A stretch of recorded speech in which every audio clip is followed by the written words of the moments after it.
तियानकिंग राज्य की सीमा सिशुई दर्रा, यह उन 3 शहरों में से एक था जो पहले तियानलान साम्राज्य के अधीन आ गए थे। जियोयी ने 50,000 शाही रक्षकों का नेतृत्व किया, साथ ही हेया शहर से 50,000 कुलीन सैनिकों के साथ और झांग बैशिंग और झेंगले के साथ सीधे तियानलान साम्राज्य की ओर बढ़े। जहां तक हो सैलेई का सवाल है, उसे हेया शहर में रहने और उसकी रक्षा करने का काम सौंपा गया था। इस व्यवस्था ने 7 फुट के आदमी को लगभग रोने पर मजबूर कर दिया। महाराज, सिशुई दर्रा बस आगे ही है, झेंगले ने गहरी आवाज में कहा। झांग बाइशिंग ने दूर से सिशुई दर्रे को देखा जो जमीन पर फैला हुआ था। उसके चेहरे पर कुछ उदासी थी। सिशुई दर्रे का असली कमांडर मेरे अधीन एक अधिकारी था, एक ईमानदार आदमी, युद्ध में बहादुर। दुर्भाग्य से, जब गेंगजी और अन्य लोग सिशुई दर्रे को तोड़कर नागरिकों के पीछे हटने का रास्ता बना रहे थे, तब तीरों की बारिश में उनकी मौत हो गई। निश्चिंत रहें जनरल, उनका बलिदान व्यर्थ नहीं जाएगा, जियोयी ने गंभीरता से घोषणा की। झांग बाइशिंग ने अपना सिर हिलाया। अगर जियाओयी ने कुछ दिन पहले ये कहा होता तो वह बस मुस्कुराकर इसे खारिज कर देता। पर अब हेया शहर में लड़ाई के बाद जियोयी ने पूरी तरह से उनका सम्मान अर्जित कर लिया था। प्रतिवेदन। अचानक एक स्काउट सामने से तेजी से वापस आया। उसका चेहरा तत्परता से भरा हुआ था। घुड़सवार सेना के जनरल, 50 ली आगे एक गांव की खोज की गई है, लेकिन क्या? झांग बाइशिंग ने भौहें चढ़ाते हुए पूछा। स्काउट की आंखें लाल हो गईं, उसके दांत भींच गए और उसने बताया, लेकिन उस गांव के सभी ग्रामीणों का कत्ल कर दिया गया है। क्या? हमें जल्दी से वहां ले चलो। सभी लोग स्काउट के पीछे चले गए। एक पल के बाद वे उस गांव में पहुंचे जो छोटा मोटा नहीं था, जिसमें 100 घर थे। केवल उनके सामने गांव पूरी तरह अस्त व्यस्त था। हर जगह जलने के निशान थे और हर जगह शव बिखरे पड़े थे। पुरुष, महिलाएं, बुजुर्ग और बच्चे, सभी को निर्दयतापूर्वक मार दिया गया, एक भी जीवित नहीं बचा। वे तियानलान साम्राज्य के बदमाश, वे निर्दोष नागरिकों की हत्या कर सकते हैं। महाराज, उधर देखिए। झेंगले ने अचानक आगे की ओर इशारा किया।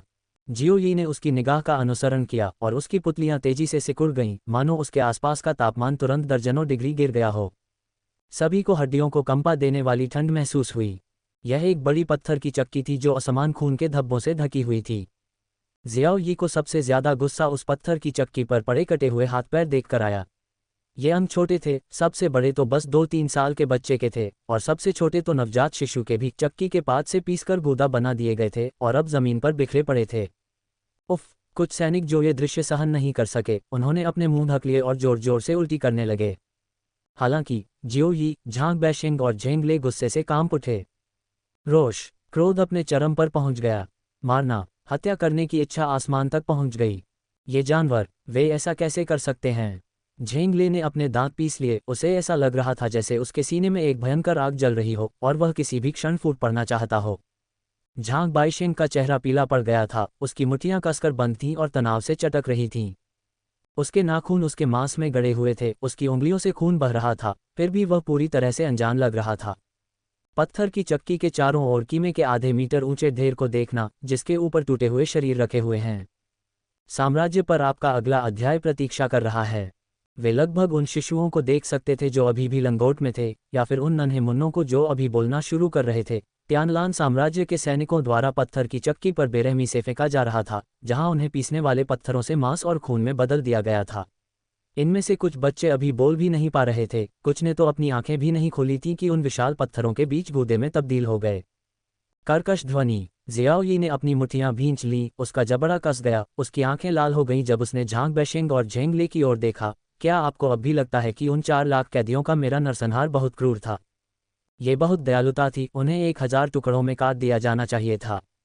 ये जानवर। झेंगले और झांग बाइशिंग की आंखें गुस्से से लाल थीं। वाह! जियोयी ने गहरी सांस ली, जमीन पर उकड़ू बैठ गया और अपने आसपास बिखरे मांस को देखते हुए उसने अपने दांत भींचे और शब्द दर शब्द कहा, मैं, जियोयी, यहाँ शपथ लेता हूँ कि मैं निश्चित रूप से तियानलान साम्राज्य को कुचल दूंगा और तुम सभी का बदला लूंगा। अस्पष्ट रूप से शियाओयी और अन्य लोगों को ऐसा लग रहा था कि कटे हुए मांस के बीच मुस्कुराते हुए बच्चों से रंग उड़े हुए बंधन गिर गए और वे स्वर्ग में चढ़ गए। वे मुक्त हो गए। हमारे साथी ग्रामीणों के अवशेषों को उचित तरीके से व्यवस्थित करें, जियोयी ने निर्देश दिया। भीड़ ने गांव के भीतर से अवशेषों को हटाने का काम शुरू कर दिया। सफाई का काम पूरा होने के बाद सूर्यास्त हो चुका था। जियाओयी ने अपनी 1 लाख की सेना इकट्ठी की। उसका चेहरा बर्फ से ढका हुआ था, उसकी तीखी निगाहें उसके आदमियों पर घूम रही थीं। सेना असामान्य रूप से दबा हुआ लग रहा था। अभियान की शुरुआत के साथ जो महान विजय की खुशी मिली थी वह अब खत्म हो चुकी थी। स्पष्टतः इस गांव में जो कुछ भी हुआ था वह एक बड़ा पत्थर बन गया था जो हर किसी के दिल पर भारी पड़ रहा था। गैर रिश्तेदार, उनके दिल अलग अलग होने चाहिए। जियाओ यी की अचानक आवाज ने सबका ध्यान खींचा और सबने उसकी ओर देखा। तुमने भी देखा है कि क्या हुआ, ये युद्ध है। अगर हम असफल हुए तो तियानलान साम्राज्य की सेना आक्रमण करेगी और हमारे पीछे तियानकिंग साम्राज्य के अनगिनत नागरिकों का भी यही हश्र होगा। हमारे रिश्तेदार, हमारे दोस्त, हमारे प्रियजन, कोई भी नहीं बचेगा। भीड़ तनावग्रस्त थी और दांत पीस रही थी। जियो यी ने अपनी आवाज उठाई, क्या आप ऐसे दृश्य फिर से देखना चाहते हैं? नहीं, भीड़ जोर से चिल्लाए। शियाओ यी की आवाज तेज हो गई, जो लाखों सैनिकों के बीच गूंज उठी। तो फिर हमें क्या करना चाहिए? मारना, मारना, मारना। 1 लाख आदमी, उनकी हत्या की मंशा आसमान में उड़ रही थी। वाह! जियो यी ने अचानक अग्निकिलिन तलवार खींची जिसकी धार हवा को चीर रही थी और एक ही वार में उसने अपने वस्त्र का एक टुकड़ा काट दिया और ऊंची आवाज में घोषणा की, मैं जियो यी शपथ लेता हूं कि जहां भी हमारे हथियार इशारा करेंगे हमें तियानलान को तोड़ना होगा। अगर मैं ये शपथ तोड़ दूं तो मैं इस वस्त्र की तरह हो जाऊं। झांग बैशिंग ने भी अपनी तलवार उठाए और अपने वस्त्र का एक टुकड़ा काट दिया। हमारे हथियार जहां भी इशारा करें हमें तियानलान को तोड़ना होगा।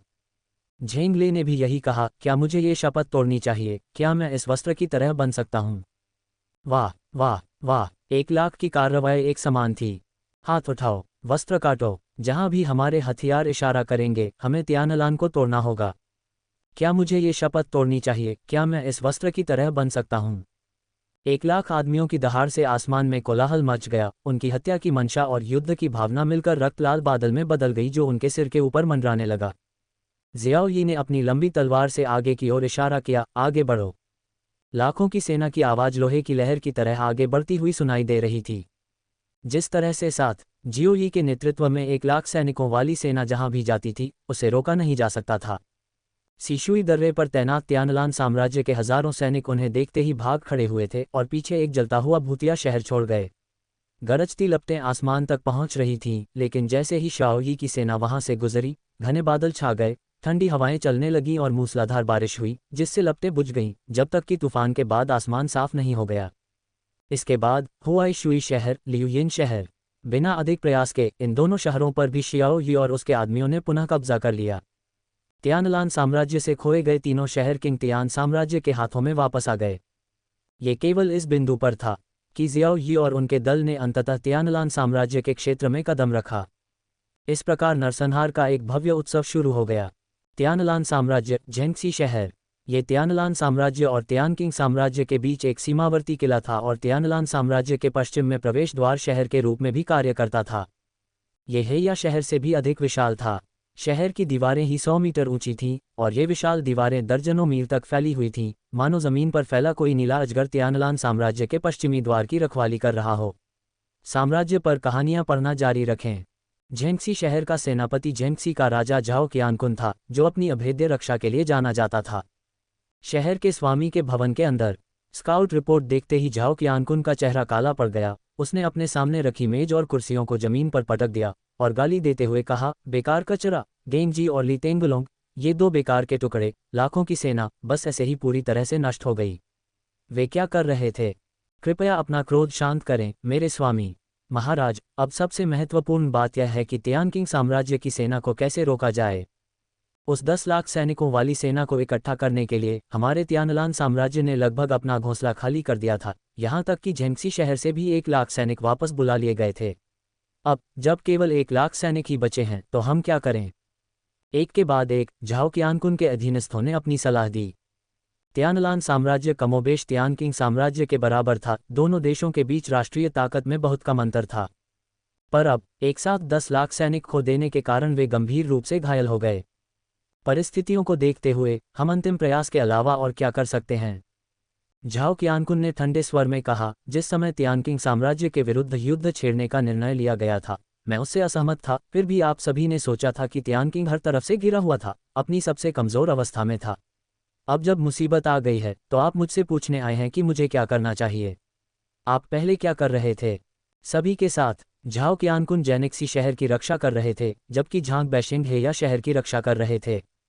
यद्यपि दोनों सेनाओं के बीच छोटी मोटी झड़पें होती रहीं, लेकिन उन्होंने कभी बड़े पैमाने पर युद्ध नहीं लड़ा। ऐसा इसलिए था क्योंकि झाओ qianqun को दोनों देशों की ताकत की स्पष्ट समझ थी, कोई भी वास्तव में दूसरे पर हावी नहीं हो सकता था। लेकिन इस बार ये सचमुच एक ऐसा युद्ध था जो एक राष्ट्र के विनाश का कारण बन सकता था। जिस क्षण से तियानलान साम्राज्य ने सामूहिक रूप से संगठित होकर तियानकिंग साम्राज्य पर आक्रमण करने के लिए 10 लाख की सेना भेजी, तब से ये तय था कि दोनों देशों में से केवल एक ही देश अस्तित्व में रहेगा। ठीक तभी बाहर से एक दूत ने घोषणा की, महाराज, एक शाही दूत आ गया है, उसे अंदर आने दें। झाओ qianqun ने गंभीर चेहरे से आदेश दिया। एक पल के बाद एक बूढ़ा हिजड़ा चालाक नजरों से शाही फरमान लिए अंदर आया और गहरी आवाज में घोषणा की, जेनेक्सी के राजा, आदेश स्वीकार करें। आपके सेवक को आदेश प्राप्त हुआ है। झाओ qianqun और अन्य सभी घुटने टेक दिए। खोजे ने शाही फरमान खोला और कहा, स्वर्ग के आदेश से, राजा का आदेश है, झेंगसी शहर तियानलान साम्राज्य का पश्चिमी प्रवेश द्वार है। झाओ qianqun को यह सुनिश्चित करने का आदेश दिया जाता है कि दुश्मन सेनाओं को झेंगसी शहर से बाहर रखा जाए, ये ज्ञात हो। आपका सेवक आदेश का पालन करता है। झाओ qianqun ने उदास चेहरे के साथ शाही आदेश प्राप्त किया, लगभग यह इच्छा करते हुए कि वह आदेश को फाड़कर टुकड़े टुकड़े कर दे। नपुंसक आगे बढ़ा, उसकी तीखी आवाज थोड़ी कर्कश थी। महामहिम, महाराज आपको आदेश देते हैं कि आप किसी भी कीमत पर झेंगसी शहर पर कब्जा बनाए रखें। बेजिंग साम्राज्य और सिहाई साम्राज्य की सेनाएं जल्द ही हमला करेंगी। जब तक हम तियानकिंग साम्राज्य की सेना की इस लहर का सामना कर पाते हैं, अंतिम विजय निश्चित रूप से हमारी होगी। मुझे पता है, झाओ qianqun ने ठंडे स्वर में जवाब दिया। युद्ध की स्थिति की गंभीरता को देखते हुए मैं आपको अब और नहीं रोकूंगा, कृपया। झेंग यू नाम का ये खोजे तियानलान साम्राज्य का एक भरोसेमंद व्यक्ति था और शाही राजकुमार भी उसका सम्मान करते थे। उसने बिना किसी निजी स्वार्थ के कब कोई आदेश जारी किया था। झाओ qianqun ने वास्तव में उसे छोड़ने का सीधा आदेश दिया था। झेंग यू ने अपनी आंखें सिकोड़ लीं, झाओ qianqun को परखते हुए एक भयावह मुस्कान दी और कहा, अगर ऐसा है तो मैं पहले विदा लूंगा। झेंग यू बाहर की ओर चला गया। उसके पीछे से कई जनरलों और झाओ qianqun के बीच बातचीत की आवाज आई। महामहिम, ये झेंग महामहिम का करीबी विश्वासपात्र है और बेहद लालची है। मुझे डर है कि आपने उसे बिना कोई टिप दिए ही भेज दिया। किस बात का डर? झेंगसी शहर खतरे में है, फिर भी तुम मुझसे उम्मीद करते हो कि मैं उसका भरपूर आतिथ्य करूं। एक बूढ़ा नपुंसक कुत्ता जो सिर्फ उपद्रव मचाता है, क्या वह मुझे काटने की हिम्मत करेगा? झाओ qianqun की ठंडी आवाज आई और फिर एक अधीर टिप्पणी, उस बूढ़े कुत्ते के बारे में बहुत हो गया, मुझे तियानकिंग साम्राज्य की सेना की विस्तृत रिपोर्ट के बारे में जल्दी से बताओ। दरवाजे के बाहर झेंग यू के चेहरे पर मुस्कान तेजी से बढ़ती गई। एक क्रूर विषैले सांप की तरह उसने ठंडी आवाज में उपहास किया, क्या झाओ qianqun है? क्या झेंगसी का राजा है? हम्फ। झेंगसी शहर के बाहर 800 ली सेना का नेतृत्व कर रहे जियोई ने अपने सामने सभी को साफ कर दिया। झेंगसी सिटी द्वारा भेजे गए स्काउट्स को एक एक करके मार गिराया और अब यहाँ आराम कर रहा था। कैंपफायर से पहले जियाओ यी और अन्य लोग मांस के भुनने का इंतजार कर रहे थे, जबकि झांग बाइशिंग झेंगसी के राजा झाओ qianqun के बारे में बोल रहे थे। मैंने झाओ qianqun के साथ 28 सालों तक तलवारें चलाई हैं और मैं उन्हें बहुत अच्छी तरह समझता हूँ। मैं आक्रमण में माहिर हूँ, जबकि वह रक्षा में माहिर हैं, इसलिए ली टेंगलोंग और गेंगजी को फंसाने वाली उसी रणनीति का इस्तेमाल करना शायद काम ना आए। यह एक कठिन लड़ाई होने वाली है। झेंगसी के राजा झाओ वूजी को तांबे की दीवार और लोहे की प्राचीर के नाम से जाना जाता था। ये प्रतिष्ठा एक के बाद एक शानदार रक्षात्मक लड़ाई से बनी थी। क्या ये संभव है कि महामहिम मार्शल राजा सीधे उनके शहर के द्वार तोड़ सकें? झेंगले ने संकोच से पूछा। हालांकि जियाओ यी के पास ताओक्लेश क्षेत्र की युद्ध शक्ति थी, लेकिन उसका क्षेत्र केवल गोल्डन कोर क्षेत्र के शिखर पर था। यदि वह कार्रवाई भी करता तो भी अन्य लोग उस पर नियंत्रण नहीं कर पाते। जियाओ यी भी कुछ हद तक लुभाया गया था। अपनी ताकत के बल पर झेंगसी शहर में जबरदस्ती घुसना और फाटकों को ध्वस्त कर देना तथा एक टुकड़े में वापस लौटना अभी भी कुछ हद तक आश्वस्त था। लेकिन झांग बाइशिंग ने बस कड़वाहट से मुस्कुराते हुए अपना सिर हिलाया, आप सब बहुत ज्यादा आशावादी हो रहे हैं। महामहिम की शक्ति संदेह से परे है, लेकिन झाओ qianqun भी यह जरूर जानता होगा। क्या आपको लगता है कि वह तैयार नहीं होगा? अगर वह आसमान तक पहुंचने वाला जाल और धरती को ढकने वाला फंदा बिछाए और महामहिम को फंसाने के लिए मानव तरंग रणनीति का इस्तेमाल करे, फिर महामहिम को थका देने के लिए मानव जीवन का इस्तेमाल करे। यही कारण था कि ताओक्लेश क्षेत्र के लोगों को प्रत्यक्ष युद्ध में भाग लेने की अनुमति नहीं थी। ताओक्लेश क्षेत्र व्यापक हमलों के लिए प्रकृति की शक्तियों का उपयोग कर सकता है। लिंग वुफेंगयुन की तरह उसके हाथ की एक लहर भीषण तूफान को बुला सकती थी। वह अकेले ही हजारों या यहाँ तक कि लाखों दुश्मनों के खिलाफ खड़ा होने में सक्षम था। लेकिन गोल्डन कोर दायरे में रहने वाले लोग, चाहे कितने भी शक्तिशाली क्यों न हो, ऐसी विनाशकारी शक्ति का मुकाबला नहीं कर सकते थे।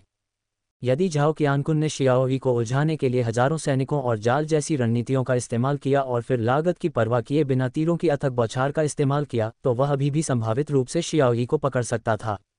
उनकी बातचीत के बीच में पास में ही एक स्काउट एक दुबले पतले युवक को लेकर आया और बोला, महाराज जनरलों, मैंने उसे आगे गश्त करते हुए पाया। उसका दावा है कि वह झेंगसी शहर पर कब्जा करने में हमारी मदद करने आया है। हम जियो यी और अन्य लोगों ने जिज्ञासा से उस युवक की ओर देखा।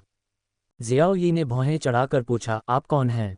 यह विनम्र व्यक्ति तियानलान साम्राज्य के आंतरिक मामलों के नपुंसक झेंग के आदेश के तहत एक छोटी सी छाया है। जियो यंग ने उत्तर दिया। उसके चेहरे पर एक विनम्र और सम्मानजनक भाव प्रकट हुआ। जियाओ यी ने भौहें चढ़ाईं। आंतरिक मामलों के प्रमुख, यदि आप तियानलान साम्राज्य से हैं तो आप हमें झेंगसी शहर पर कब्जा करने में मदद क्यों करेंगे? यह जियो यंग हिचकिचाया, अपनी बात पूरी नहीं कर सका। झेंगले ने अपने लंबे चाकू को लहराते हुए उस युवक की गर्दन पर रख दिया, जिससे जियाओ यंग डरकर घुटनों के बल गिर पड़ा और दया की भीख मांगने लगा।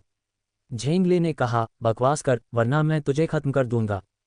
जियाओ यंग ने तुरंत कहा, माननीय प्रभु, ये सब इसलिए हुआ है क्योंकि झेंगसी के राजा ने मेरे स्वामी का अपमान किया और उन्हें क्रोधित कर दिया।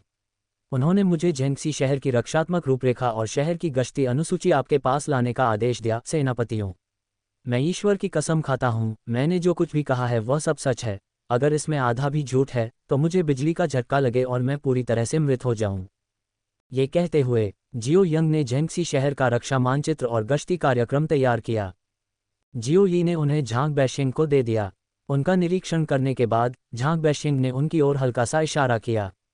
फिर जियाओ यी ने स्काउट को निर्देश दिया, उसे ले जाओ और उसकी अच्छी तरह से रक्षा करो। हाँ, स्काउट तुरंत चला गया। तभी जियो यी ने झांग बैशिंग की ओर देखा। बूढ़े जनरल, आप इसे कितना विश्वसनीय मानते हैं? कम से कम 90% विश्वसनीय। झांग बाइशिंग ने गहरी सांस ली और फिर कहा, मैंने इस झेंगयू के बारे में सुना है। वह एक लालची हिजड़ा है और बहुत संकीर्ण सोच वाला है, जो छोटी छोटी बातों का बदला लेने की कोशिश करता है। झाओ कियानकुन के गुस्सैल स्वभाव को देखते हुए उसे नाराज करना बिल्कुल सामान्य बात है, और वास्तव में ये रक्षा नक्शा और गश्ती कार्यक्रम त्रुटिहीन है, जो झाओ कियानकुन की सैन्य शैली से बिल्कुल मेल खाता है।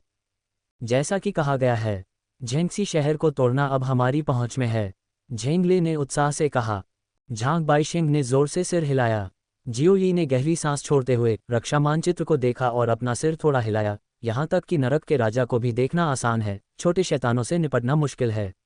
झाओ कियानकुन ने शायद कभी नहीं सोचा होगा कि अपनी बुद्धिमत्ता के बावजूद वह एक हिजड़े के हाथों बर्बाद हो जाएगा।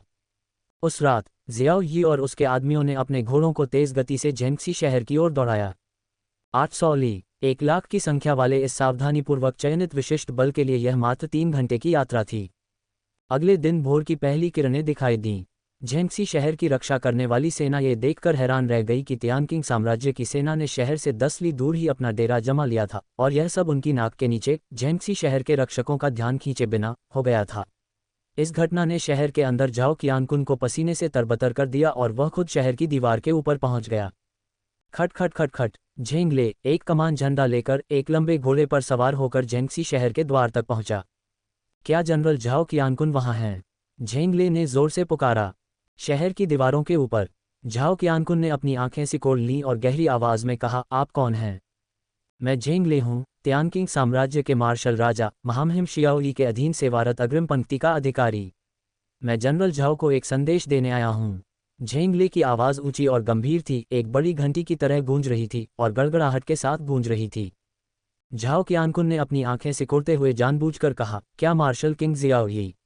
ये कौन नौजवान है जिसके बाल भी पूरी तरह से नहीं बड़े हैं? मैंने उसके बारे में कभी नहीं सुना। तो यह आपकी अज्ञानता को दर्शाता है। बिना किसी आक्रोश के झेंगले खिलखिलाकर हंसा और फिर बोला, मेरे स्वामी ने कहा है, अपनी जान बचाने के लिए जनरल झाओ को 3 दिनों के भीतर आत्मसमर्पण करने के लिए बाध्य करें।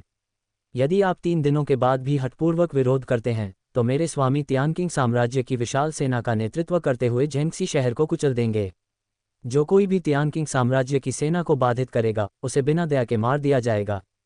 अहंकार, तियानकिंग राज्य के बदमाशों, हमें 3 दिन की जरूरत नहीं है, अगर हिम्मत है तो अभी हमला करो। हम देखेंगे कि क्या यह आपके तियानकिंग साम्राज्य के सैनिक हैं जो तेज हैं, या हमारा झेंगसी शहर अधिक अभेद्य है। एक एक करके झाओ कियानकुन के अधीन जनरलों ने जोर जोर से ताना मारा। झाओ कियानकुन ने व्यंग्यात्मक लहजे में कहा, वापस जाओ और अपने स्वामी से कहो, अगर वह घुटने टेक कर दया की भीख मांगे तो मैं तुम्हारी जान बख्श सकता हूँ। टकराना। झेंगले ने अचानक कमान का झंडा जमीन में गाड़ दिया और घोषणा की, मेरे स्वामी के आदेश से ये झंडा यहाँ खड़ा है। इस क्षण से प्रत्येक दिन जब आप आत्मसमर्पण करने में विफल रहेंगे, हम आपके किसी एक जनरल को मार डालेंगे और उसका सिर इस झंडे से लटका देंगे। 3 दिनों के बाद हमारी सेना पूर्ण आक्रमण शुरू कर देगी और आपके झेंगसी शहर को तहस-नहस कर देगी। खट खट खट खट। झेंगले तुरंत अपने लंबे घोड़े पर सवार होकर तेजी से निकल गया। शहर की दीवारों के ऊपर तियानलान साम्राज्य के सेनापति बहुत क्रोधित हुए। धिक्कार है, तियानकिंग साम्राज्य के ये कमीने बहुत आगे निकल गए हैं। क्या वे ये कहना चाह रहे हैं कि झेंगसी शहर में कोई भी सक्षम व्यक्ति नहीं है?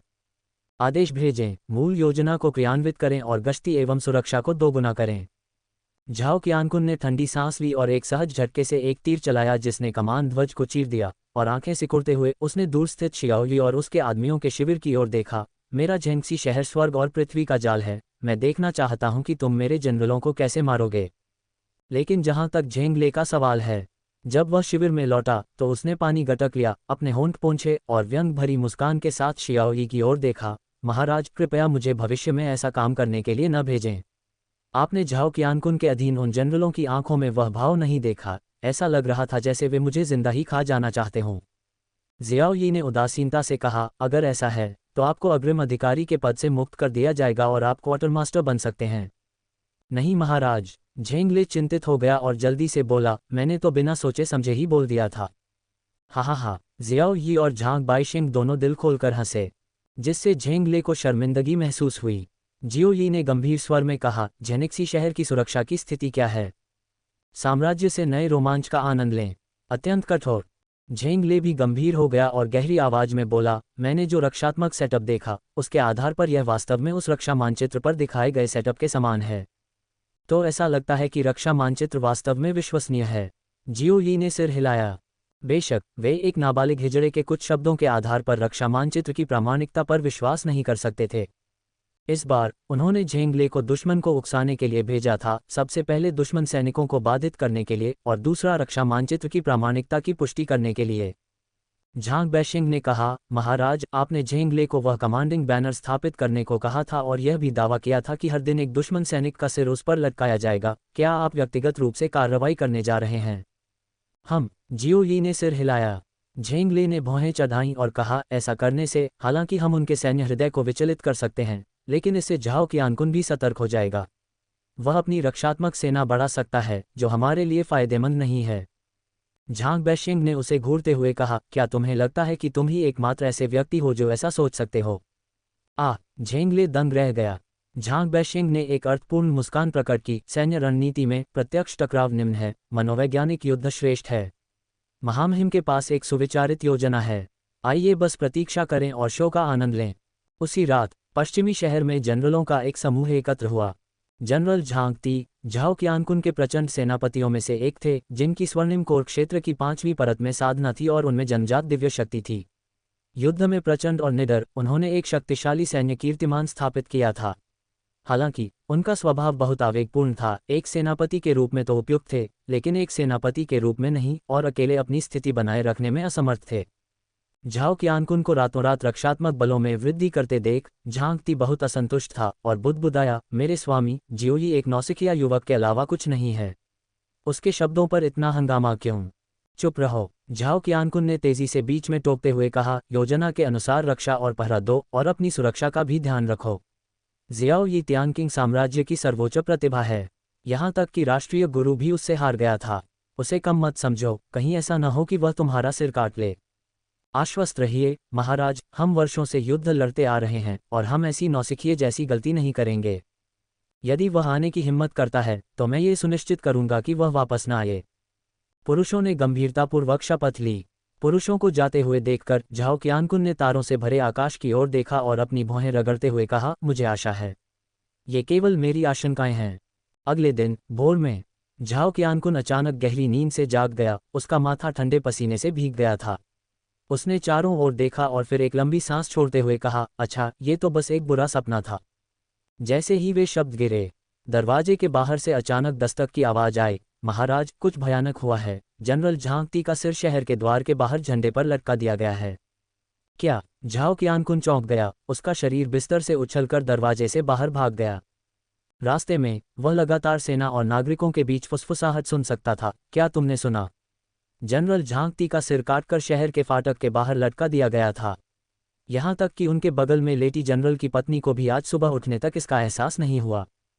मैंने भी सुना है, कुछ लोग कहते हैं कि हमारे तियानलान साम्राज्य पर स्वर्ग का प्रकोप पड़ा है और देवता तियानकिंग साम्राज्य की सहायता कर रहे हैं। हाय, ऐसी लड़ाई से क्यों परेशान होना? तियानकिंग साम्राज्य ने हमें उकसाने की कभी पहल नहीं की और अब इसने सभी को आतंकित कर दिया है। लोगों की बड़बड़ाहट सुनकर झाओ qianqun का चेहरा बहुत गंभीर हो गया। वह जियाओई के कदम के पीछे के उद्देश्य को थोड़ा बहुत समझ गया था। ये पश्चिमी शहर के सैन्य और नागरिकों के दिलों को तितर-बितर करना था। जब झाओ qianqun शहर की दीवार के शीर्ष पर पहुंचा तो उसने नीचे एक और बैनर लगा हुआ देखा। बैनर पर झांगती का सिर लटका हुआ था। खून सूख चुका था, लेकिन उसके चेहरे पर अभी भी गहरी नींद का शांतिपूर्ण भाव था। टकराना। झाओ qianqun ने अपनी हथेली से शहर की दीवार पर लगी एक ईंट तोड़ दी। उसका चेहरा उदास था जब उसने अपने अधीनस्थों की ओर देखा। रक्षक बलों को 5 गुना बढ़ा दो। इसके अलावा जनरलों को जोड़े में एक साथ रहने के लिए संगठित करो। सभी शहर के स्वामी के निवास में केंद्रित हो जाओ। मैं देखना चाहता हूं कि जियाओई मेरी निगरानी में कैसे मार गिराएगा। अगले दिन सुबह सुबह शहर के स्वामी के भवन के अंदर झाओ qianqun पूरी रात सो नहीं पाया था। वह शहर के स्वामी की हवेली के सामने के आंगन में पैर फैलाकर बैठा था। उसके बगल में उसकी ज्वाला चंद्र युद्ध कृपाण रखी हुई थी। कृपाण से ठंडी रोशनी निकल रही थी जिससे आकाश भी दंग रह गया। उसकी धार स्पष्ट दिखाई दे रही थी। पूरी रात पहरा देने के बाद भी उसने किसी भी गड़बड़ी पर ध्यान नहीं दिया और आखिरकार राहत की सांस छोड़ते हुए उसके मुंह के कोनों पर एक आत्मविश्वास भरी मुस्कान उभर आई। जियाओई, हम एक नादान युवक के अलावा कुछ नहीं। क्या तुम्हें लगता है कि तुम ऐसी तुच्छ चालों और पाखंडों से मुझसे मुकाबला कर सकते हो? तुम्हारी दिल दहला देने वाली रणनीति वाकई भयंकर है, लेकिन एक बार तुम अपने वादे का सम्मान करने और मेरे सेनापतियों का सिर काटने में विफल रहे तो तुम्हें अपनी ही मनोवैज्ञानिक चाल का खामियाजा भुगतना पड़ेगा। महारानी। 2 गार्ड आगे बढ़े। झाओ qianqun ने उदासीनता से कहा, सभी जनरलों को तुरंत शहर की दीवारों पर इकट्ठा करो। हाँ। दोनों गार्ड तुरंत चले गए। झाओ qianqun ने आंखें सिकोड़ते हुए ठंडी हंसी हंसते हुए कहा, एक बार जब हमारे पश्चिमी कमान शहर के सैनिकों और नागरिकों को यह एहसास हो जाएगा कि आज एक भी कमांडर नहीं मारा गया है तो जियाओई का मनोवैज्ञानिक युद्ध अपने आप ही ध्वस्त हो जाएगा। इसके बजाय तियानकिंग साम्राज्य के मनोबल को गहरा धक्का लगेगा। कमांडरों का एक समूह सामने के आंगन में इकट्ठा हुआ। महाराज, हम रात भर हमारी रक्षा करने के लिए आपके आभारी हैं। भीड़ की आंखों में कृतज्ञता भरी थी। झाओ qianqun ने पूछा, क्या कोई लापता है? किसी को भी नहीं। भीड़ ने संक्षेप में अपनी पंक्तियों को देखा और प्रतिक्रिया व्यक्त की। चल दर। झाओ qianqun खिलखिलाकर हंसा, चलो शहर की दीवार के ऊपर चलते हैं और जियाओई के चेहरे पर निराशा देखते हैं। ठीक है लियुई, जाकर नागरिकों को सूचित करो कि वे भी शहर की दीवार पर आएं और देखें कि मैं जियाओई को कैसे अपमानित करूंगा। मैं अभी जाऊंगा। लियुई जल्दी से चला गया। सेनापति विशेष रूप से प्रसन्न और निश्चिंत थे। एक दिन पहले झांगती की अस्पष्ट मृत्यु के कारण उनके हृदय पर जो पत्थर पड़ा था वह भर गया था। यह आपके महाराज की रणनीति का परिणाम है कि हम साथ साथ रहे और आपके महाराज स्वयं पहरा दे रहे थे, जिससे जियाओई को हमला करने का कोई अवसर नहीं मिला। नागरिकों को स्वयं युद्ध की स्थिति देखने देने से सैन्य और नागरिक दोनों के हृदय स्थिर हो जाएंगे। महामहिम, ये सचमुच आपके योग्य है, एक पत्थर से 2 पक्षियों को मारना। भीड़ ने एक स्वर में स्तुति गान गाया। झाओ qianqun के चेहरे पर गर्व की झलक दिखाई दी।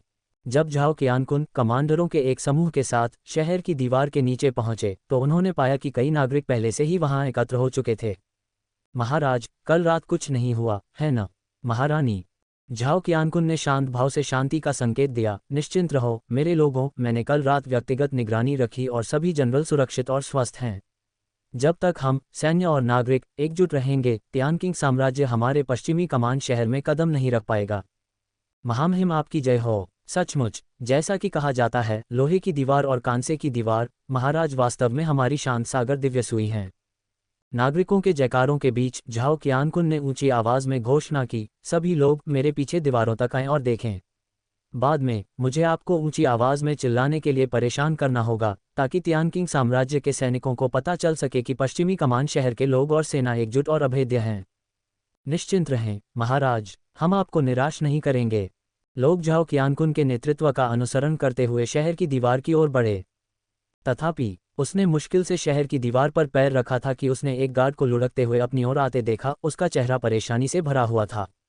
धम्म, झाओ कियानकुन का दिल धड़क उठा। उसका चेहरा अचानक बदल गया क्योंकि गार्ड घबराहट के भाव के साथ उसके पास आया। आपका महाराज, कुछ भयानक हुआ है। जनरल लियू ही का सिर बिना किसी की जानकारी के ध्वजस्तंभ पर लटका दिया गया है।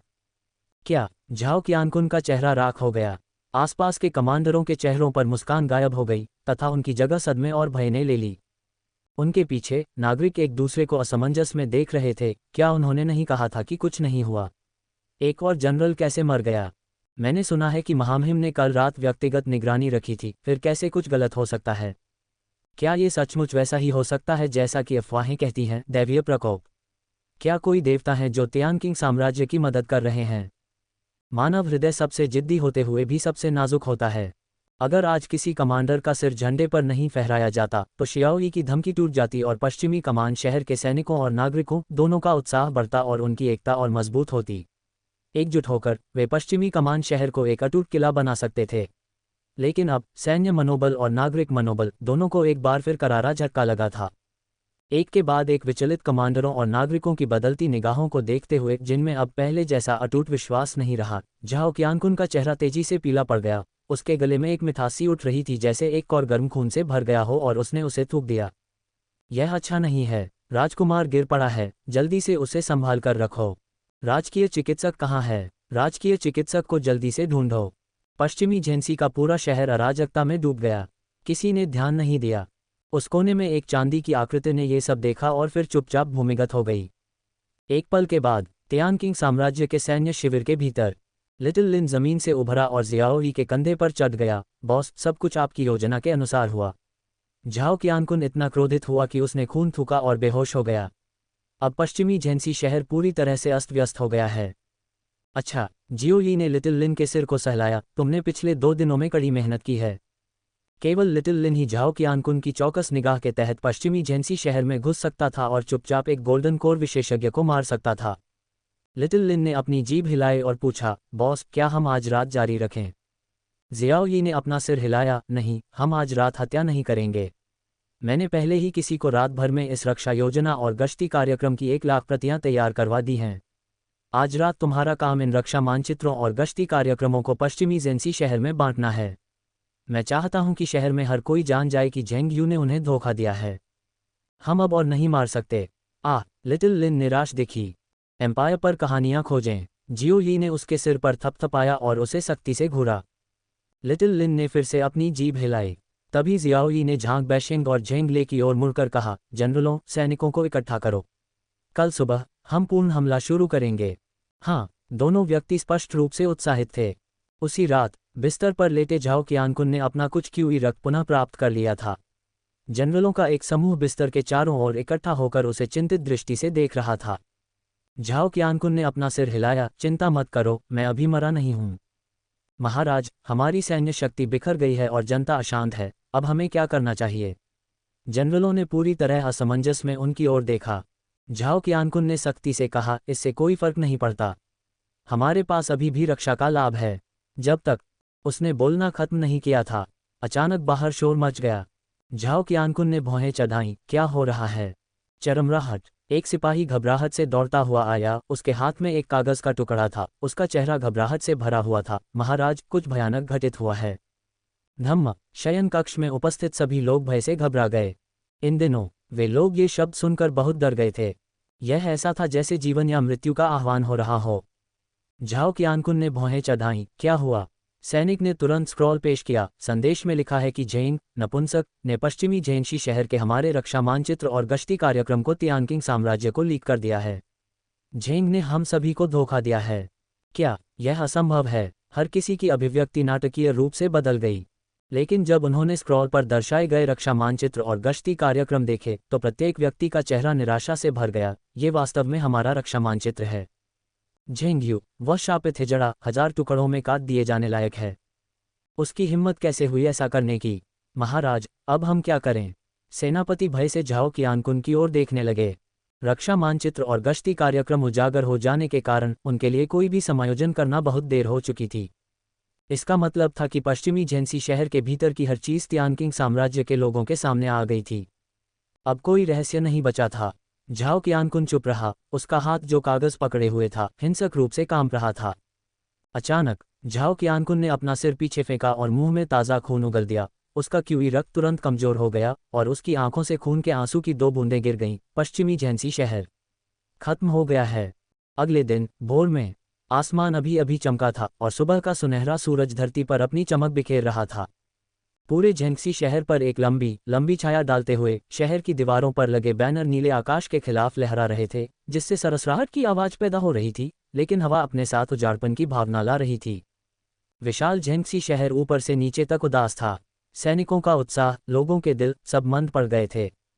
धमाका धमाका धमाका, गड़गड़ाहट। दूर से धरती को हिला देने वाली आवाजों की एक श्रृंखला आई, शक्तिशाली और विशाल। ये तियानकिंग साम्राज्य की 100,000 मजबूत सेना थी, जिसका नेतृत्व जियाओ यी कर रहा था, जो एक काले राक्षसी बादल की तरह बन रही थी और झेंगसी शहर की ओर बढ़ रही थी।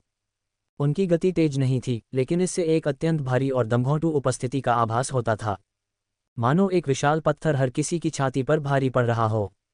यह इतना दमघोंटू था कि सांस फूलने लगी थी। शहर की दीवारों के ऊपर झेंगसी शहर की रक्षा करने वाली सेना घनी युद्ध संरचना को देख रही थी और ऐसा महसूस कर रही थी मानो दुश्मन सेना द्वारा उठाया गया प्रत्येक कदम अदृश्य हथौड़ों की तरह हो जो उनकी छाती पर बेरहमी से प्रहार कर रहा हो। इतना अत्याचार कि वे मुश्किल से बोल पाते थे। खांसी खांसी खांसी। तियानलान साम्राज्य के सम्मानित योद्धा राजा झाओ कियानकुन, जो उस जमाने के अभेद्य महान सेनापति माने जाते थे, क्षण भर में दशकों के बूढ़े हो गए थे और अचानक तेज और कमजोर खांसने की आवाजें सुनाई देने लगीं। उनके बाल सफेद हो गए थे, उनका कद झुका हुआ था, उनका चेहरा दुबला पतला था, मानो हवा का एक झोंका उन्हें कभी भी गिराकर किनारे पर लड़खड़ा सकता हो। झेंगसी शहर के रक्षा करने वाले जनरलों का एक समूह उसके पीछे पीछे चल रहा था, जिनमें से प्रत्येक के सिर झुके हुए थे और आंखें लाल थीं। उनके हाथ मुट्ठियों में भींचे हुए थे, कंधे हल्के से कांप रहे थे। दमनात्मकता, माहौल बहुत ही भयावह था। धम्म, युद्ध के नगाड़े की आवाज अचानक बंद हो गई। जियाओ यी और उसके आदमी पहले ही झेंगसी शहर के आधार पर पहुंच चुके थे। दोनों सेनाएं एक दूसरे के आमने सामने हो गईं। स्वर्गीय नीले अजगर पर सवार शियाओ यी, सफेद कवच पहने, काले बाल लहराते, लबादा लहराते, कमर में बंधी अग्निकिलिन तलवार से चकाचौंध कर देने वाली रोशनी बिखेरते हुए। सुंदर और राजसी, मनुष्यों के बीच एक अजगर की तरह वह स्वर्गीय नीले अजगर पर सवार था, और अकेला वह एक पूरी सेना जैसा लग रहा था, जिसमें दमन का एक शक्तिशाली भाव झलक रहा था। क्या जियाओ यी, क्या राष्ट्र का मार्शल राजा? झाओ कियानकुन ने गहरी निगाहों से बिना पलक झपकाए जियाओ यी को देखा और फिर हार और त्याग की भावना के साथ उसने आह भरी, अगर तियानलान साम्राज्य में ऐसा वीर व्यक्ति होता तो हमारे पास एक समृद्ध युग की कमी क्यों होती? अफसोस, यह अफसोस की बात है। सामान्य, मेरे नाथ। आंखों में आंसू लिए जनरलों का एक समूह झाओ कियानकुन को घूर रहा था, जो अभी 3 दिन पहले तक झेंगसी का एक प्रतापी राजा था, लेकिन अब वह किसी गंभीर रूप से बीमार बुजुर्ग पड़ोसी की तरह कमजोर और दुर्बल दिखाई दे रहा था। उनमें से प्रत्येक को अपनी बात कहने में कठिनाई हो रही थी। झाओ कियानकुन ने मुस्कुराते हुए अपना हाथ हिलाया और कहा, चूंकि यह निर्णय हो चुका है तो मेरे निर्देशानुसार आगे बढ़ो। हाँ, जनरलों ने आंसू रोके और दबावपूर्वक सिर हिलाया। झाओ कियानकुन दोनों हाथों से शहर की दीवारों पर टिका हुआ था और नीचे जियाओ यी और झांग बाइशिंग को देख रहा था, जो उसके बगल में खड़े थे और गर्म सुनहरी धूप का आनंद ले रहे थे। उसने अपने सामने शहर की दीवार की ईंटों को धीरे से रगड़ा, जो उसे बहुत परिचित थी। उसने दशकों से इस जगह की रखवाली की थी। हर युग अपनी प्रतिभाएं पैदा करता है, और अब समय आ गया है कि यह पुरानी हड्डी नीचे उतर जाए। वाह! झाओ कियानकुन ने एक लंबी सांस ली, अपने क्यूई रक्त को प्रसारित किया और अपनी आवाज को जोरदार और स्पष्ट रूप से झेंगसी शहर में फैला दिया। मार्शल किंग जियाओ यी, क्या आप इस बूढ़े आदमी से बात करना चाहेंगे? महाराज, धोखे से सावधान रहें। झेंगले ने गहरी आवाज में चेतावनी दी। झेंग बैशांग ने हालांकि अपना सिर हिला दिया। उसने शहर की दीवारों पर ऊंचे झाओ कियानकुन पर अपनी नजरें गड़ा दी, जो इस पुराने दुश्मन से अच्छी तरह वाकिफ था, और गंभीर स्वर में बोला, झाओ कियानकुन ऐसा आदमी नहीं है। जियो यी मंद मंद मुस्कुराया, शहर की दीवारों के सामने लंबा और हवा में उड़ता हुआ खड़ा हो गया। बूढ़े और जवान एक दूसरे पर नजरें गड़ाए हुए। जियाओ यी ने झुककर कहा, युवा पीढ़ी जियाओ यी झेंगसी के राजा को सम्मान देती है। साम्राज्य पर अपनी यात्रा जारी रखें। तुम जवान हो, बहुत जवान। जवान होना अच्छा है। झाओ कियानकुन गर्मजोशी से हंसा, उसकी आंखों में जियो यी के प्रति कोई नाराजगी या घृणा नहीं थी, केवल असहायता और युवावस्था के प्रति ईर्ष्या थी। ये बूढ़ा आदमी तुम्हें जियो यी कहने का साहस करेगा? हम बैकवर्ड बैकवर्ड बैकवर्ड। जियो यी ने सिर हिलाया। झाओ कियानकुन ने कहा, जियो यी, क्या आप मेरी एक शर्त मान सकते हैं? बोलो। जियाओ यी ने उत्तर दिया। झाओ qianqun ने गहरी आवाज में कहा, शहर के भीतर सैनिकों और नागरिकों को छोड़ दो, क्या आप ऐसा कर सकते हैं? जियो यी ने थोड़ा भौहें चढ़ाईं। उसे वे ग्रामीण याद आ गए जिन्हें मार दिया गया था, जिनके बच्चों को चक्की के पाटों के नीचे पीसकर गूदा बना दिया गया था। जियाओ यी की हिचकिचाहट को भांपते हुए झाओ qianqun ने गंभीरता से कहा, मैं अपने जीवन की गारंटी दे सकता हूं कि मेरे अधीन किसी भी व्यक्ति ने युद्ध के मैदान के बाहर किसी भी निर्दोष नागरिक पर उंगली नहीं उठाई है। जियो यी ने झांग बाइशेंग की ओर देखा। झांग बाइशेंग ने थोड़ा सिर हिलाया। वह कई वर्षों से झाओ qianqun का प्रतिद्वंद्वी था और दूसरे व्यक्ति के चरित्र को अच्छी तरह से जानता था। जियाओ यी ने गहरी सांस ली और गंभीरता से कहा, ठीक है। जब तक वे मेरे विरुद्ध खड़े नहीं होते, मैं उन्हें नहीं मारूंगा। जहां तक शहर के नागरिकों का सवाल है, वे अब से मेरे तियानकिंग साम्राज्य की प्रजा होंगे और स्वाभाविक रूप से मैं उन्हें कोई नुकसान नहीं पहुंचाऊंगा। वाह! झाओ qianqun ने एक लंबी, धुंधली सांस ली और मुस्कुराया, कोई आश्चर्य नहीं कि बूढ़ा झांग बाइशेंग भी तुम्हारा अनुसरण करने को तैयार है। तुम वाकई असाधारण हो, तुमसे हारना कोई अन्याय नहीं है। कुछ देर रुकने के बाद झाओ qianqun ने एक कमांडर की मुहर निकाली और उसे जियाओ यी को देते हुए ऊंची आवाज में घोषणा की, झेनिक्सी शहर के सभी लोगों, अब से तुम तियानकिंग साम्राज्य के दुश्मन नहीं रहोगे। जियाओ यी को देखकर, तुम मुझे देख रहे हो? विर्र! झेंगसी शहर के सभी सैनिक और नागरिक एक साथ घुटनों के बल बैठ गए। माहौल अविश्वसनीय रूप से दमनकारी था। कुछ सैनिक अब अपने आंसू नहीं रोक सके और भी अधिक नागरिक जोर जोर से रोने लगे। लेकिन वे समझ गए, झाओ qianqun ये केवल उनकी जान बचाने के लिए कर रहा था। जियो यी ने कमांडर की मुहर उठाए और ऊंची आवाज में बोला, सुनो झेंगसी शहर के सभी लोगों, मैं जियो यी शपथ लेता हूं कि जब तक तुम मेरे तियानकिंग साम्राज्य का विरोध नहीं करोगे, मैं तुम्हें जरा भी नुकसान नहीं पहुंचाऊंगा। मैं तुम्हारी रक्षा वैसे ही करूंगा जैसे मैं तियानकिंग साम्राज्य के नागरिकों की रक्षा करता हूं। द्वार खोलो! झाओ qianqun अपनी पूरी ताकत से चिल्लाया। शहर के फाटकों पर पहले से मौजूद पहरेदारों ने तुरंत उन्हें खोल दिया। धमाका! सैकड़ों सालों से तियानलान साम्राज्य की पश्चिमी सीमा को बंद किए हुए फाटक आखिरकार खुल गए। तियानलान साम्राज्य के पश्चिम का ये प्रवेश द्वार पूरी तरह से खुल गया था। लेकिन तियानकिंग साम्राज्य के जनरलों की ओर से कोई जयकार नहीं हुई, केवल शहर में मौन जुलूस निकाला गया जिसमें झेंगसी शहर के सैनिकों के आत्मसमर्पण को स्वीकार किया गया। शहर की दीवारों के ऊपर जियो यी ने झाओ qianqun की ओर देखा, जिसका रूप उसके सामने लहरा रहा था, और गंभीरता से कहा, झेनिक्सी के वरिष्ठ राजा, मेरे पास कुछ गोलियां हैं जो क्यूई रक्त का पोषण करती हैं। कोई जरूरत नहीं है। झाओ qianqun मुस्कुराया, खुद को युद्ध की दीवार के सहारे खड़ा किया, सुनहरी धूप का स्वागत करने के लिए अपना सिर पीछे झुकाया और एक उज्ज्वल मुस्कान प्रकट की। जियो यी, क्या आप जानते हैं कि मैंने बिना लड़े आत्मसमर्पण करने का फैसला क्यों किया? जियाओ यी ने सिर हिलाया, तुम्हें पता था कि अगर लड़ाई हुई तो 10 में से एक भी नहीं बचेगा और झेंगसी शहर बर्बाद हो जाएगा। इसके अलावा तुम्हारा दिल पूरी तरह से घायल हो गया है। वाह! झाओ qianqun ने सिर हिलाया, हाँ, इतनी बुरी तरह घायल कि अब ठीक नहीं हो सकती। मैं दशकों से झेंगसी शहर की रक्षा कर रहा हूँ। तियानकिंग साम्राज्य की सेना को हमारी सीमाओं के पार एक कदम भी नहीं आने दिया, पूरी ताकत लगा दी, जरा भी ढील देने की हिम्मत नहीं की। लेकिन उस झेंग यू ने एक ही विवाद पर झेंगसी शहर के लाखों सैनिकों और नागरिकों को धोखा दिया। और झेंग यू उस मूर्ख शासक का विश्वासपात्र है।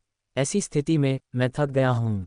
जियाओ यी चुप रहा। वह अच्छी तरह जानता था कि अब झेंगसी शहर में सबसे अधिक नफरत करने वाले लोग वह नहीं थे, बल्कि झेंग यू और तियानलान साम्राज्य के राजा थे। और इसी कारण से अधिकारियों ने झाओ qianqun के आत्मसमर्पण को नहीं रोका। जेनिक्सी के वरिष्ठ राजा, जैसे ही जियाओ यी ने बोलना शुरू किया, झाओ qianqun ने हाथ हिलाकर उसे बीच में ही रोक दिया। वह कांपते हुए तियानलान साम्राज्य के प्रतीक झंडे के पास गया, उसे प्यार से सहलाया और उदास होकर बोला, मेरे तियानलान साम्राज्य ने इस शहर की रक्षा के लिए अनगिनत जानें कुर्बान की हैं। कितने ही जवान, जिन्हें जोश से भरपूर होना चाहिए था, इस जगह को बचाए रखने के लिए जल्दी ही शहीद हो गए। अब यह मेरे हाथों से छीन लिया गया है। जियो यी ने झाओ qianqun की ओर तेजी से देखा। मैंने खोया। झाओ qianqun ने ये 3 शब्द कहने के लिए मानो अपनी सारी ऊर्जा जुटा ली और उसका आभामंडल तुरंत और भी मुरझा गया। उसने अचानक झंडे को अपनी जगह से उखाड़ दिया, उसे आगे पीछे हिलाया जिससे वह जोर से फड़फड़ाने लगा। अचानक झाओ qianqun ने झंडे को हवा में ऊंचा उछाला और एक जोरदार धमाके के साथ वह नीचे गिरा, उसकी खोपड़ी को चीरता हुआ शहर की दीवारों पर मजबूती से जड़ जमा गया। इसने उसके शरीर को झेंगसी शहर की प्राचीर पर मजबूती से जकड़ दिया। वृद्ध आवाज, जो अभी भी गूंजती और शक्तिशाली थी, आकाश और पृथ्वी में गूंज उठी, मैं अपने शरीर से सदैव इस शहर की रक्षा करूंगी। सामान्य महारानी। झेंगसी शहर के सभी सैनिक और नागरिक जमीन पर घुटने टेक कर रोने और चीखने लगे, उनकी चीखें आसमान तक गूंज रही थीं। झेंगसी शहर के उप जनरल और स्वर्ण अमृत क्षेत्र के 8वें स्तर पर स्थित झाओ गाओई ने एक शोकपूर्ण चीख लगाई, पालक पिता, आपकी यात्रा शांतिपूर्ण हो। अपने जीवन में झाओ qianqun ने तियानलान साम्राज्य के पश्चिमी द्वार के लिए संघर्ष किया, अपनी कोई संतान नहीं होने के बावजूद केवल 13 पालक पुत्रों के साथ। अब केवल झाओ गाओई ही बचा था। उसने आकाश की ओर देखा, उसका चेहरा आंसुओं से भरा था, मुट्ठियां कसी हुई थीं, उसकी आंखें भयंकर और डरावनी थीं। पालक पिता, मैं कसम खाता हूं कि मैं आपसे बदला लेने के लिए उस बूढ़े हिजड़े कुत्ते झेंगयू की जान ले लूंगा। हिजड़े कुत्ते की जान ले लो। बदला, बदला, बदला। चीख पुकार से आकाश हिल गया। जियाओ यी चुप रहा, शहर की दीवार के ऊपर उतरा, झाओ qianqun का सामना किया जो झेंगसी शहर पर मौत के मुंह में समा गया था। उसने गहराई से झुककर गंभीर स्वर में कहा, कोई शहर के बाहर झेंगसी के राजा के लिए एक मकबरा बनाओ। धन्यवाद राष्ट्र के मार्शल राजा। धन्यवाद जनरल जियो। झेंगसी शहर के कमांडरों की आंखों में आंसू आ गए। उन्हें इस बात की जरा भी परवाह नहीं थी कि वे एक पराजित सेना के सेनापति थे। जियाओ यी झाओ qianqun के शरीर को जला सकते थे या फिर उसे पुण्य कमाने के लिए तियानकिंग साम्राज्य की राजधानी वापस भेज सकते थे, लेकिन उन्होंने ऐसा न करने का फैसला किया, बल्कि झाओ qianqun की अंतिम इच्छा का सम्मान करते हुए झेंगसी शहर की हमेशा रक्षा करने की उनकी इच्छा पूरी करने के लिए एक मकबरा बनवाया। झाओ गाओई ने ऊंची आवाज में कहा, झेंगसी शहर के रक्षक कुत्तों और घोड़ों की वफादारी के साथ आपकी सेवा करने को तैयार हैं। जियो यी ने झेंगसी शहर के कमांडरों की ओर मुड़कर जोर से हाथ हिलाया, सज्जनों, क्या आप मेरे पीछे आने और तियानलान साम्राज्य के हृदय को भेदने के लिए तैयार हैं? मार डालो, मार डालो, मार डालो। सेनापति प्रत्युत्तर में गरजे। भीड़ में झेंगले हक्का बक्का रह गया जब उसने झेंगसी शहर के 2 लाख रक्षकों को दहाड़ते हुए देखा। झांग बैशिंग की ओर देखते हुए और मुश्किल से निगलते हुए, जनरल, ये इस राजकुमार की रणनीति बहुत भयानक है ना? एक भी सैनिक खर्च किए बिना उसने झेंगसी शहर पर विजय प्राप्त की और सीधे इसकी 2 लाख मजबूत सेना की कमान संभाली।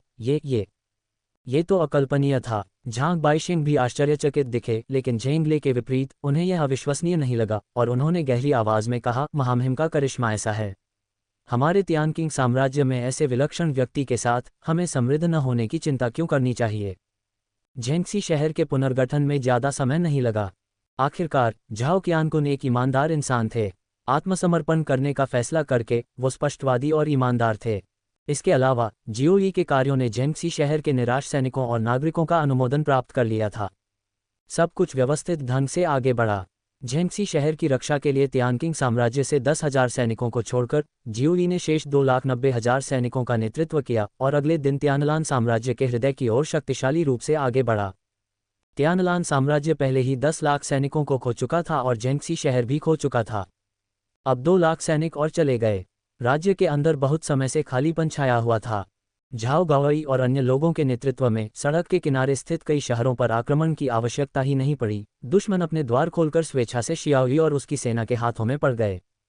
आगे बढ़ते हुए और आगे बढ़ते हुए वे एक अथक तलवार की तरह थे जो निर्दयतापूर्वक तियानलान साम्राज्य को चीर रहे थे। 3 शहर, 5 शहर, 10 शहर, पलक झपकते ही आधा महीना चुपचाप बीत गया और इस आधे महीने के दौरान शियाओई और उसकी सेनाएं तियानलान साम्राज्य की राजधानी तक पहुंच गईं। तियानलान साम्राज्य की पूरी राजधानी अराजकता में थी। इस युद्ध में उनके लगभग सभी संसाधन समाप्त हो चुके थे। अब राजधानी की रक्षा के लिए केवल 50,000 सैनिक और स्वर्ण अमृत क्षेत्र के शिखर पर विराजमान वुयू ही बचे थे। महान जनरल, तियानकिंग साम्राज्य की सेना यहाँ 10 मील के भीतर होगी। महान राजधानी की विशाल शहर की दीवारों पर गोल्डन कोर क्षेत्र का एक जनरल वुयू के सामने खड़ा होकर गंभीर स्वर में बोल रहा था। वुयू एक लंबी तलवार लिए गर्व से शहर की दीवार पर खड़ा था। उसकी सिकुड़ी हुई भौहों के नीचे उसकी आंखें बाज की तरह तेज थीं, सीधे सामने देख रही थीं, मानो वह 10 मील दूर से आती हुई उस दुर्जय सेना को देख रहा हो। उसके चेहरे पर अविश्वसनीय रूप से जटिल भाव थे। मैंने कभी सोचा भी नहीं था। अभी तो बस आधा साल से थोड़ा ज्यादा हुआ है और वह लड़का इतना बड़ा हो गया है। मुझे अफसोस है कि मैंने उस समय उसे मारने के लिए पूरी ताकत से लड़ाई क्यों नहीं लड़ी। एक गलती दूसरी गलती की ओर ले जाती है। जनरल, हम अधिकारी ने निराश सैनिकों की ओर देखा और व्यंग्यात्मक मुस्कान के साथ कहा, इस लड़ाई में मुझे डर है कि हमारी जीत की संभावना बहुत कम है। तियानलान साम्राज्य के 70% क्षेत्र पर अब जियाओ यी का कब्जा था। केवल राजधानी और पूर्व के कुछ शहर ही बचे। तियानकिंग साम्राज्य की अदम्य सेना का सामना करने में असमर्थ वुयू ने गहरी सांस ली और दृढ़ स्वर में आदेश दिया, मेरा आदेश सुनाओ, मरते दम तक लड़ो। साम्राज्य के साथ कहानियां खोजें। हाँ, जनरल तुरंत आदेश का पालन करने के लिए रवाना हो गए। थोड़ी देर बाद बैकवोट बैकवोट बैकवोट बूम बूम बूम। तियान किंग साम्राज्य की शक्तिशाली सेना राजधानी के सामने पहुंच चुकी थी। अपनी यात्रा के दौरान वे कैदियों को पकड़कर भर्ती कर रहे थे। शियाओ यी की सेना अब 5 लाख तक पहुंच गई थी। अपने से 10 गुना बड़े दुश्मन का सामना करते हुए राजधानी के भीतर मौजूद 50,000 सैनिकों के चेहरों पर निराशा के अलावा कुछ नहीं दिख रहा था। उनमें लड़ने की जरा भी इच्छा नहीं थी। आत्मसमर्पण कर दो और तुम्हें नहीं मारा जाएगा। आत्मसमर्पण कर दो और तुम्हें नहीं मारा जाएगा। आत्मसमर्पण कर दो और तुम मारे नहीं जाओगे। झाओ गाओई और झेंगले ने अपनी 5 लाख की सेना के साथ नेतृत्व संभाला। उनकी दहाड़ से आकाश हिल गया। पूरी तरह से निराशा में ही कोई जवाबी कार्रवाई के लिए सब कुछ जुटा पाता है। जैसे ही शियाओई की सेना चिल्लाई, उन सैनिकों ने जो मौत से लड़ने का इरादा रखते थे अपने दिलों में अपनी आखिरी रक्षा पंक्ति को ढहते देखा। नहीं, अब और लड़ाई नहीं। जब हार निश्चित है तो संघर्ष क्यों? हम आत्मसमर्पण करते हैं, हम आत्मसमर्पण करते हैं। एक क्षण में 5,000 बचाव करने वाले सैनिकों में से 1/3 चिल्ला रहे थे, शहर के द्वार खोलने और आत्मसमर्पण करने के लिए तैयार। वुयू ने क्रोध से अपना चेहरा जलाकर 1 दर्जन से अधिक लोगों को मार गिराया और चिल्लाया, हमारे बीच फूट डालने वालों को मौत के घाट उतार दिया जाएगा। लेकिन वह जीवित रहने के लिए, आत्मसमर्पण करने के लिए दृढ़ संकल्पित लोगों की लहर को रोक नहीं सका। शहर के द्वार खुलते देख वुयू का चेहरा निराशा से भर गया, क्योंकि उसे पता था कि तियानलान साम्राज्य की आखिरी बाधा भी टूट चुकी है। लेकिन वह पीछे नहीं हट सका। वह तो और भी अधिक समर्पण नहीं कर सकता था। जियो यी को मारना ही इस लड़ाई का रुख मोड़ने का एकमात्र मौका है। वुयू अचानक एक धमाके के साथ आसमान में उड़ गया और जियो यी की ओर दौड़ती हुई एक प्रकाश की किरण में बदल गया। जियो यी, अपनी मृत्यु का सामना करो। स्वर्ण अमृत क्षेत्र के शिखर पर अनंत ब्लेड की रोशनी से आच्छादित शक्तिशाली वुयू एक अद्भुत युद्ध कृपाण धारण किए हुए था। विशाल कृपाण की रोशनी, जो आकाश को चीरती हुई ब्लेड की तरह दर्जनों गज लंबी थी, शियाओ यी की ओर वार कर रही थी और उसकी भयावह रोशनी दर्जनों गज तक फैली हुई थी। जहां से ब्लेड गुजरता था वहां अदृश्य हवा भी मानो फट जाती थी और चारों दिशाओं में प्रचंड हवाओं में बदल जाती थी। वुयू के चेहरे के भाव भयंकर रूप से मुड़ गए। उनकी नजरें जियाओ यी पर टिक गईं। जियाओ यी के होठों पर एक मुस्कान तैर गई। उस समय ताओक्लेश गुप्त क्षेत्र के बाहर इस वुयू ने बार बार उसे मारने की कोशिश की थी और अब बदला लेने का क्षण अंततः आ गया था। मेरे स्वामी, सावधान रहें। झाओ गाओई का चेहरा अचानक बदल गया और वह चिल्लाया। वह आगे बढ़ने ही वाला था कि झेंगले ने उसे रोक दिया। झाओ गाओई ने झेंगले को घूरते हुए कहा, झेंगले, तुम क्या कर रहे हो? क्या तुम नहीं देख सकते कि भगवान खतरे में हैं? वह वुयू है जो गोल्डन कोर दायरे के शिखर पर है, हमारे तियानलान साम्राज्य का युद्ध देवता। झेंगले लापरवाही से बोला, क्या शापित युद्ध देवता? हमारे स्वामी की उपस्थिति में वह कचरे के अलावा कुछ नहीं है। ओह! झाओ गाओई अचंभित रह गए। बिल्कुल सही समय। शियाओ यी ने तियानकिंग मैंगी बैल के ऊपर बैठकर एक शांत आचरण बनाए रखा और जैसे ही उसने आकाश को ढकने वाली ब्लेड की रोशनी का सामना किया, उसने बस अपना दाहिना हाथ उठाया। क्या तुम अपने नंगे हाथों से मेरी ब्लेड की रोशनी पकड़ने की कोशिश कर रहे हो? तुम मौत की तलाश में हो। वुयू की पुतलियां अचानक फैल गईं, उसका चेहरा उन्मादी खुशी से भर गया। उसका एक वार ऐसा था जिसे ताओक्लेश क्षेत्र के लोग भी झेल नहीं सकते थे। तथापि जैसे ही दर्जनों गज लंबी ब्लेड की रोशनी जियाओ यी के हाथ पर पड़ी, एक बड़े प्रभाव की आवाज सुनाई दी और आश्चर्यजनक रूप से जियाओ यी ने उसे तुरंत पकड़ लिया। असंभव! वुयू की आंखें क्रोध से लगभग फट गईं। जियाओ यी मुस्कुराया और बोला, चकनाचूर। उसने अपनी 5 उंगलियां भींच लीं। दरार! विशाल ब्लेड प्रकाश फट गया। इस भयानक हमले से वुयू के शरीर से खून की धार बहने लगी। उसकी आंखें भय से भर गईं। भागो, मुझे भागना होगा। अब उसके मन में शियाओ यी को मारने का कोई विचार नहीं था। नंगे हाथों से दर्जनों गज लंबी कृपाण को कुचलना, यहां तक कि ताओक्लेश क्षेत्र के लिंग वुफेंगयुन भी ऐसा नहीं कर सके। वह लड़ाई जारी रखने का साहस कैसे कर सकता था? चूंकि आ ही गए हो तो जाने का सोचना भी मत। जियाओ यी की आवाज़ अचानक वुयू के कानों में गूंजी और वुयू ने अपनी आंख के कोने से एक झलक देखी और वह घबरा गया। उसने देखा कि आसमान से एक ठंडा हाथ नीचे आया और एक जोरदार धमाके के साथ वुयू को ऊंचाई से जोर से नीचे गिरा दिया। वह जमीन पर जा गिरा और जमीन उसके नीचे गर्जना करने लगी, जिससे सतह पर कई दर्जन मीटर लंबा एक विशाल हाथ के आकार का गड्ढा बन गया। क्रेटर के भीतर वुयू कुचले हुए मांस के ढेर से ज्यादा कुछ नहीं रह गया था। तियानलान साम्राज्य के शक्तिशाली युद्ध देवता जियो यी की हथेली। तियानलान साम्राज्य की राजधानी के अंदर युद्ध की लपटें आसमान तक पहुंच गईं। एक रक्तरंजित आकृति स्वर्ण सिंहासन कक्ष में दौड़ी और विलाप करने लगी, महाराज, महान सेनापति युद्ध में मारा गया है। शहर के द्वार तोड़ दिए गए हैं। हम हार गए हैं। धमाका! जब तियानलान साम्राज्य के वर्तमान राजा जू झेंगनान ड्रैगन सिंहासन पर बैठे थे तो ये समाचार सुनते ही उनका पूरा शरीर हिंसक रूप से कांप उठा और वे लगभग अपनी सीट से गिर पड़े। खो गए, हम हार गए। जू झेंगनान अचानक उठ खड़ा हुआ, उसकी आंखें क्रोध से लाल हो गईं और वह नीचे बैठे मूक मंत्रियों को घूरने लगा। क्या तुम सब चुप हो गए हो? जब तुम सब मुझे जू ये लोगों की मांगों को मानने के लिए मनाने के लिए उत्सुक थे ताकि तियानकिंग साम्राज्य पर हमला करने और उसे विभाजित करने के लिए सेना भेज सको, क्या तब तुम सब इतने मुखर नहीं थे? अब तुम सब चुप क्यों हो? मंत्रियों ने अपना सिर और भी नीचे झुका लिया। टकराना। जू झेंगनान ने गुस्से में अपने सामने रखी मेज को लात मार दी। उसकी आंखें गुस्से से फटने लगी। उसने दांत पीसते हुए कहा, आधा महीना, सिर्फ आधा महीना, और मेरे तियानलान साम्राज्य की 10 लाख सैनिकों वाली सेना का सफाया हो गया है। यहाँ तक कि तियानकिंग साम्राज्य की सेना को भी बिना रोक टोक आगे बढ़ने दिया गया है। अब तो मेरी राजधानी पर भी कब्जा कर लिया गया है। तुम सब किस काम के हो? हम, आपके मंत्री, मृत्यु के पात्र हैं। मंत्रीगण तुरंत ही दोष स्वीकार करने के लिए घुटनों के बल बैठ गए। क्या तुम मौत के लायक हो? अगर मैं तुम्हें जिंदा भी मार डालूं तो क्या इससे मेरा तियानलान साम्राज्य बच पाएगा? जू झेंगनान ने जोर से छाती धड़काते हुए कहा। हम, आपके मंत्री, मृत्यु के पात्र हैं।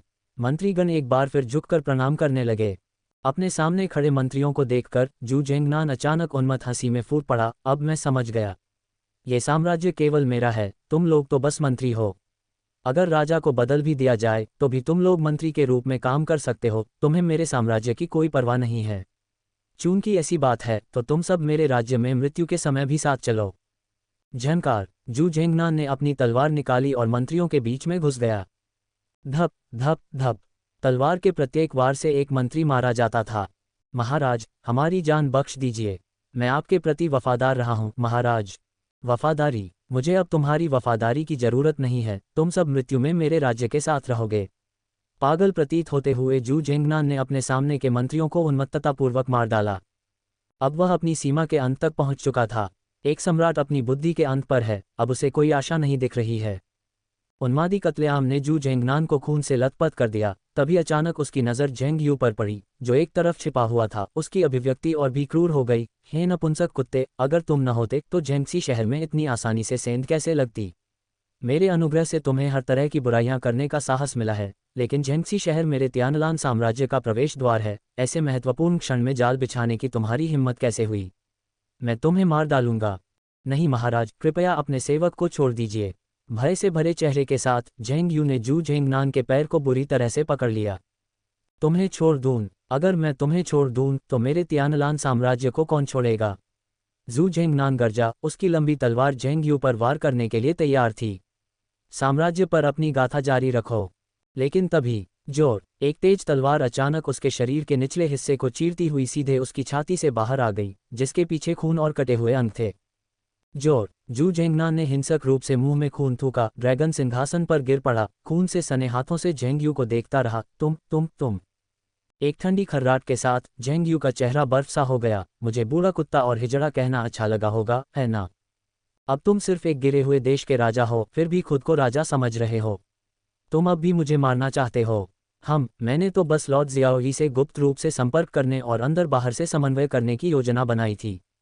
चूंकि तुम मुझे मारने पर अड़े हो तो मुझे निर्दयी होने का दोष मत दो। मुझे बस तुम्हारा सिर लॉर्ड जियाओई के पास ले जाना है और यह एक बड़ा योगदान होगा। फिर मैं एक बार फिर शक्तिशाली मुख्यमंत्री बन जाऊंगा। मुझे इससे नफरत है। जू झेंगनान ने निराशा में अपनी आंखें बंद कर लीं।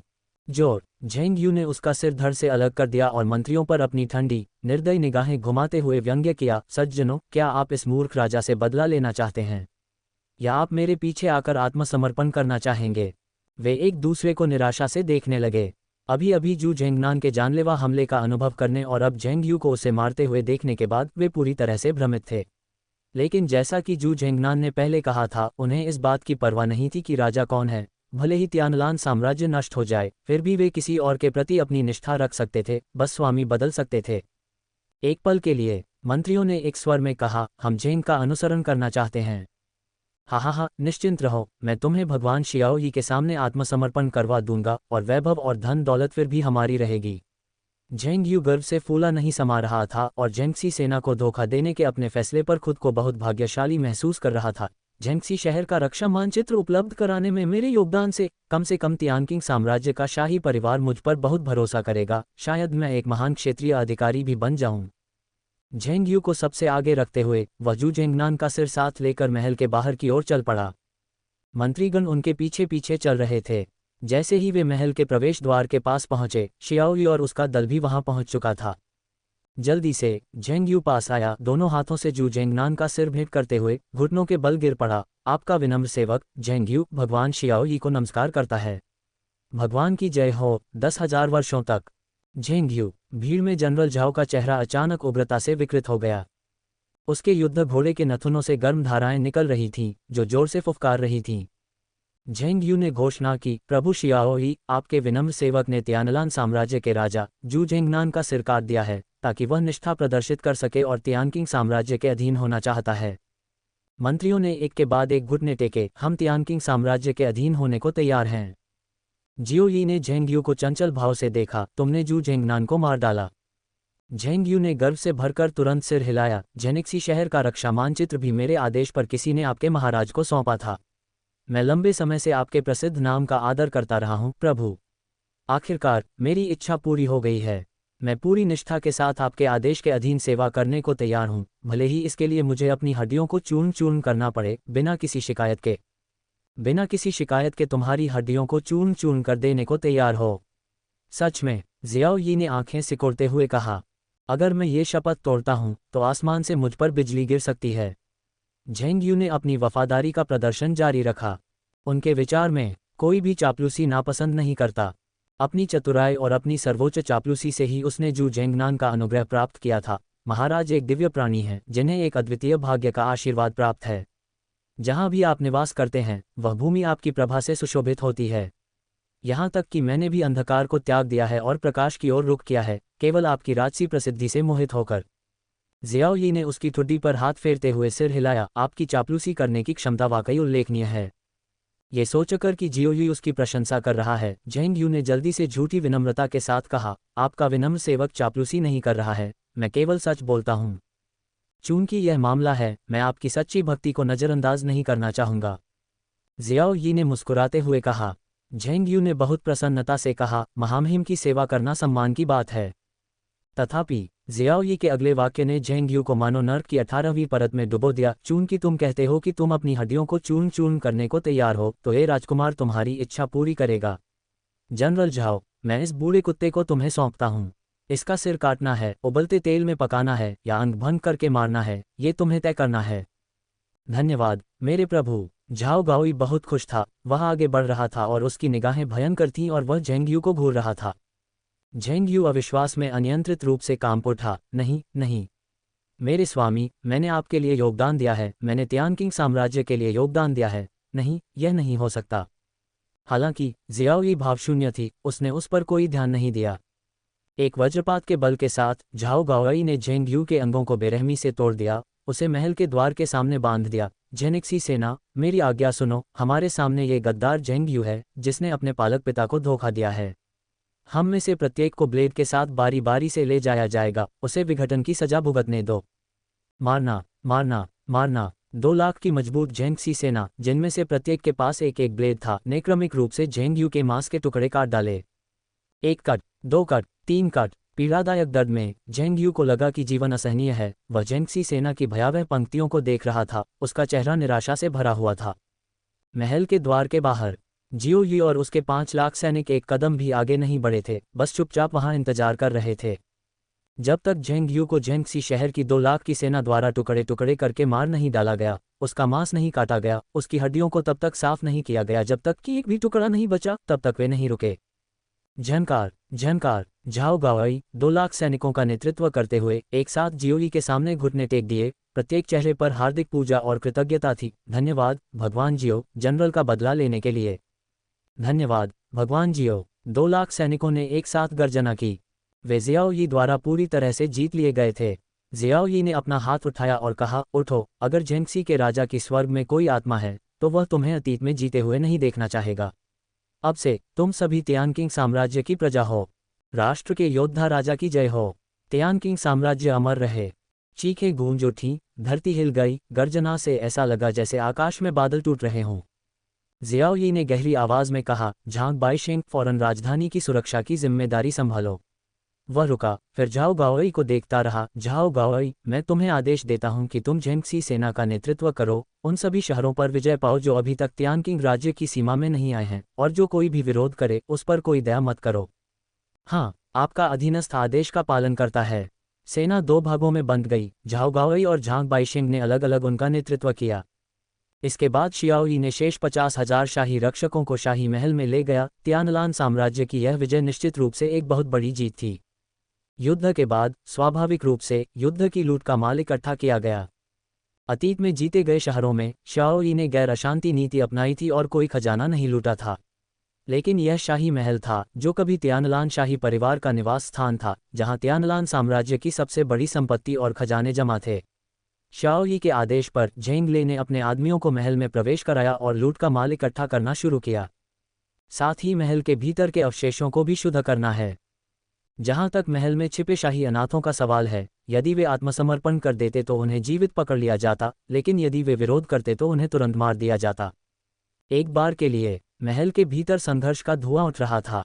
पहले से स्वर्ण सिंहासन हॉल के अंदर झेंगले एक मोटी, सुंदर और शानदार महिला को लेकर जियोई के सामने आया और सम्मानपूर्वक कहा, महाराज, ये तियानलान साम्राज्य की रानी है। ओह! जियोई ने अपनी बाहें उठाईं और अपने सामने घुटनों के बल बैठी सुंदरता को देखा। तियानलान साम्राज्य की रानी सचमुच मनमोहक सौंदर्य की धनी थी। उसकी हर हरकत से गरिमा में और राजसी भाव झलकता था। उसकी आंखें मानो बिजली की तरह चमक रही थीं। उसने जियाओई को देखा और आदरपूर्वक कहा, मैंने भगवान जियाओ को देखा है, हर पहलू में सचमुच मोहक। यहाँ तक कि उसके बगल में बैठा झेंगले भी अपनी लार निगलने से खुद को नहीं रोक सका। तथापि जियाओई का चेहरा भावहीन रहा और उसने उदासीनता से कहा, अपना मोहक अभिनय बंद करो, यह मेरे खिलाफ बेकार है। ओह! रानी का चेहरा कठोर हो गया तथा उसमें शर्मिंदगी झलकने लगी। जियाओई ने उदासीनता से कहा, शाही खजाना कहाँ है? मुझे नहीं मालूम। रानी की आंखें झपक उठी जब वह बोली। जियाओई ने स्वीकृति की आवाज़ निकाली, फिर झेंगले की ओर हाथ हिलाया, उसे ले जाओ और उसका सिर काट दो। हाँ, झेंगले ने गंभीरता से जवाब दिया। रानी का चेहरा अचानक बदल गया और उसने जल्दी से कहा, रुको, भगवान जियो, मुझे अभी याद आया है। राजा के कक्षों के भीतर एक गुप्त कक्ष है, शायद उसने वहां खजाने छिपाए हों। जिस तरह से आगे, जियोई ने उदासीनता से कहा। रानी ने अब कुछ भी छिपाने की हिम्मत नहीं की और जियाओई और झेंगले को जू झेंगनान के शयन कक्ष में ले गई, जहां उसने बिस्तर के नीचे गुप्त कक्ष का प्रवेश द्वार खोला। जियोई ने रानी की ओर देखा, उसे नीचे ले जाओ और उसकी अच्छी तरह से रक्षा करो। झेंगले ने तुरंत नाराज दिखने वाली रानी को वहां से ले गया। फिर जियोई ने गुप्त कक्ष में प्रवेश किया। गुप्त कक्ष भूमिगत था। ये बहुत विशाल बनाया गया था, जिसके दोनों ओर जलपरी के तेल से बने दीपक जल रहे थे, जो पर्याप्त हवा मिलने पर 1000 साल तक जल सकते थे। लंबे, संकरे रास्ते से गुजरते हुए शियाओई उस कक्ष में पहुंचा, जो एक कांसे के दरवाजे से बंद था। शियाओई ने अपनी अग्निकिलिन तलवार निकाली और कांसे के दरवाजे को चीरकर खोल दिया। झनकार, झनकार, झनकार। गुप्त कक्ष के अंदर रत्नों और सोने की चमक थी।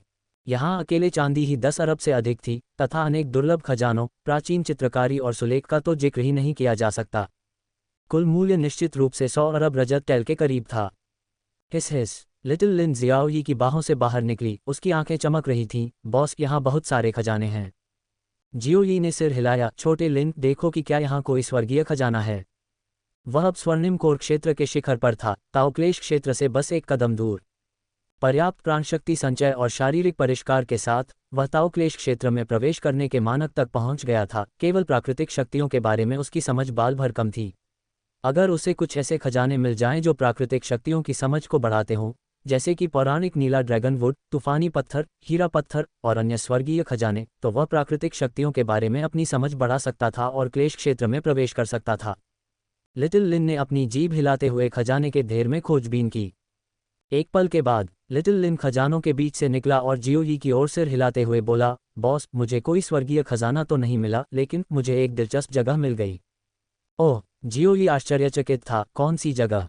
लिटिल लिन एक भिन्न प्रकार का जानवर था और उसे भी नहीं पता था कि वह किस प्रजाति का है, लेकिन खजाने के प्रति उसकी समझ अद्वितीय थी। यदि लिटिल लिन ने इसे एक दिलचस्प जगह कहा तो यह निश्चित रूप से असाधारण था। लिटिल लिन जियाओई को खजानों से होते हुए एक कोने में ले गया जहां सिल्वर टेल से भरे कई बड़े संदूक रखे थे। जियाओ यी ने उन्हें एक तरफ धकेला और एक छिपा हुआ दरवाज़ा ढूंढ निकाला। लिटिल लिन ने अपनी पूंछ दरवाजे की ओर इशारा करते हुए कहा, मालिक, मुझे यहाँ से एक अजीब सी खुशबू आ रही है। पीछे हटो, मैं इस प्रवेश द्वार को उड़ा दूंगा। जियो यी ने गहरी सांस लेते हुए और एक मुक्का मारते हुए कहा। धमाका! पूरा गुप्त कक्ष हिंसक रूप से हिल गया, अनगिनत खजाने अलमारियों से गिर रहे थे और रत्नों से जमीन पटी हुई थी। लेकिन प्रवेश द्वार नहीं हिला।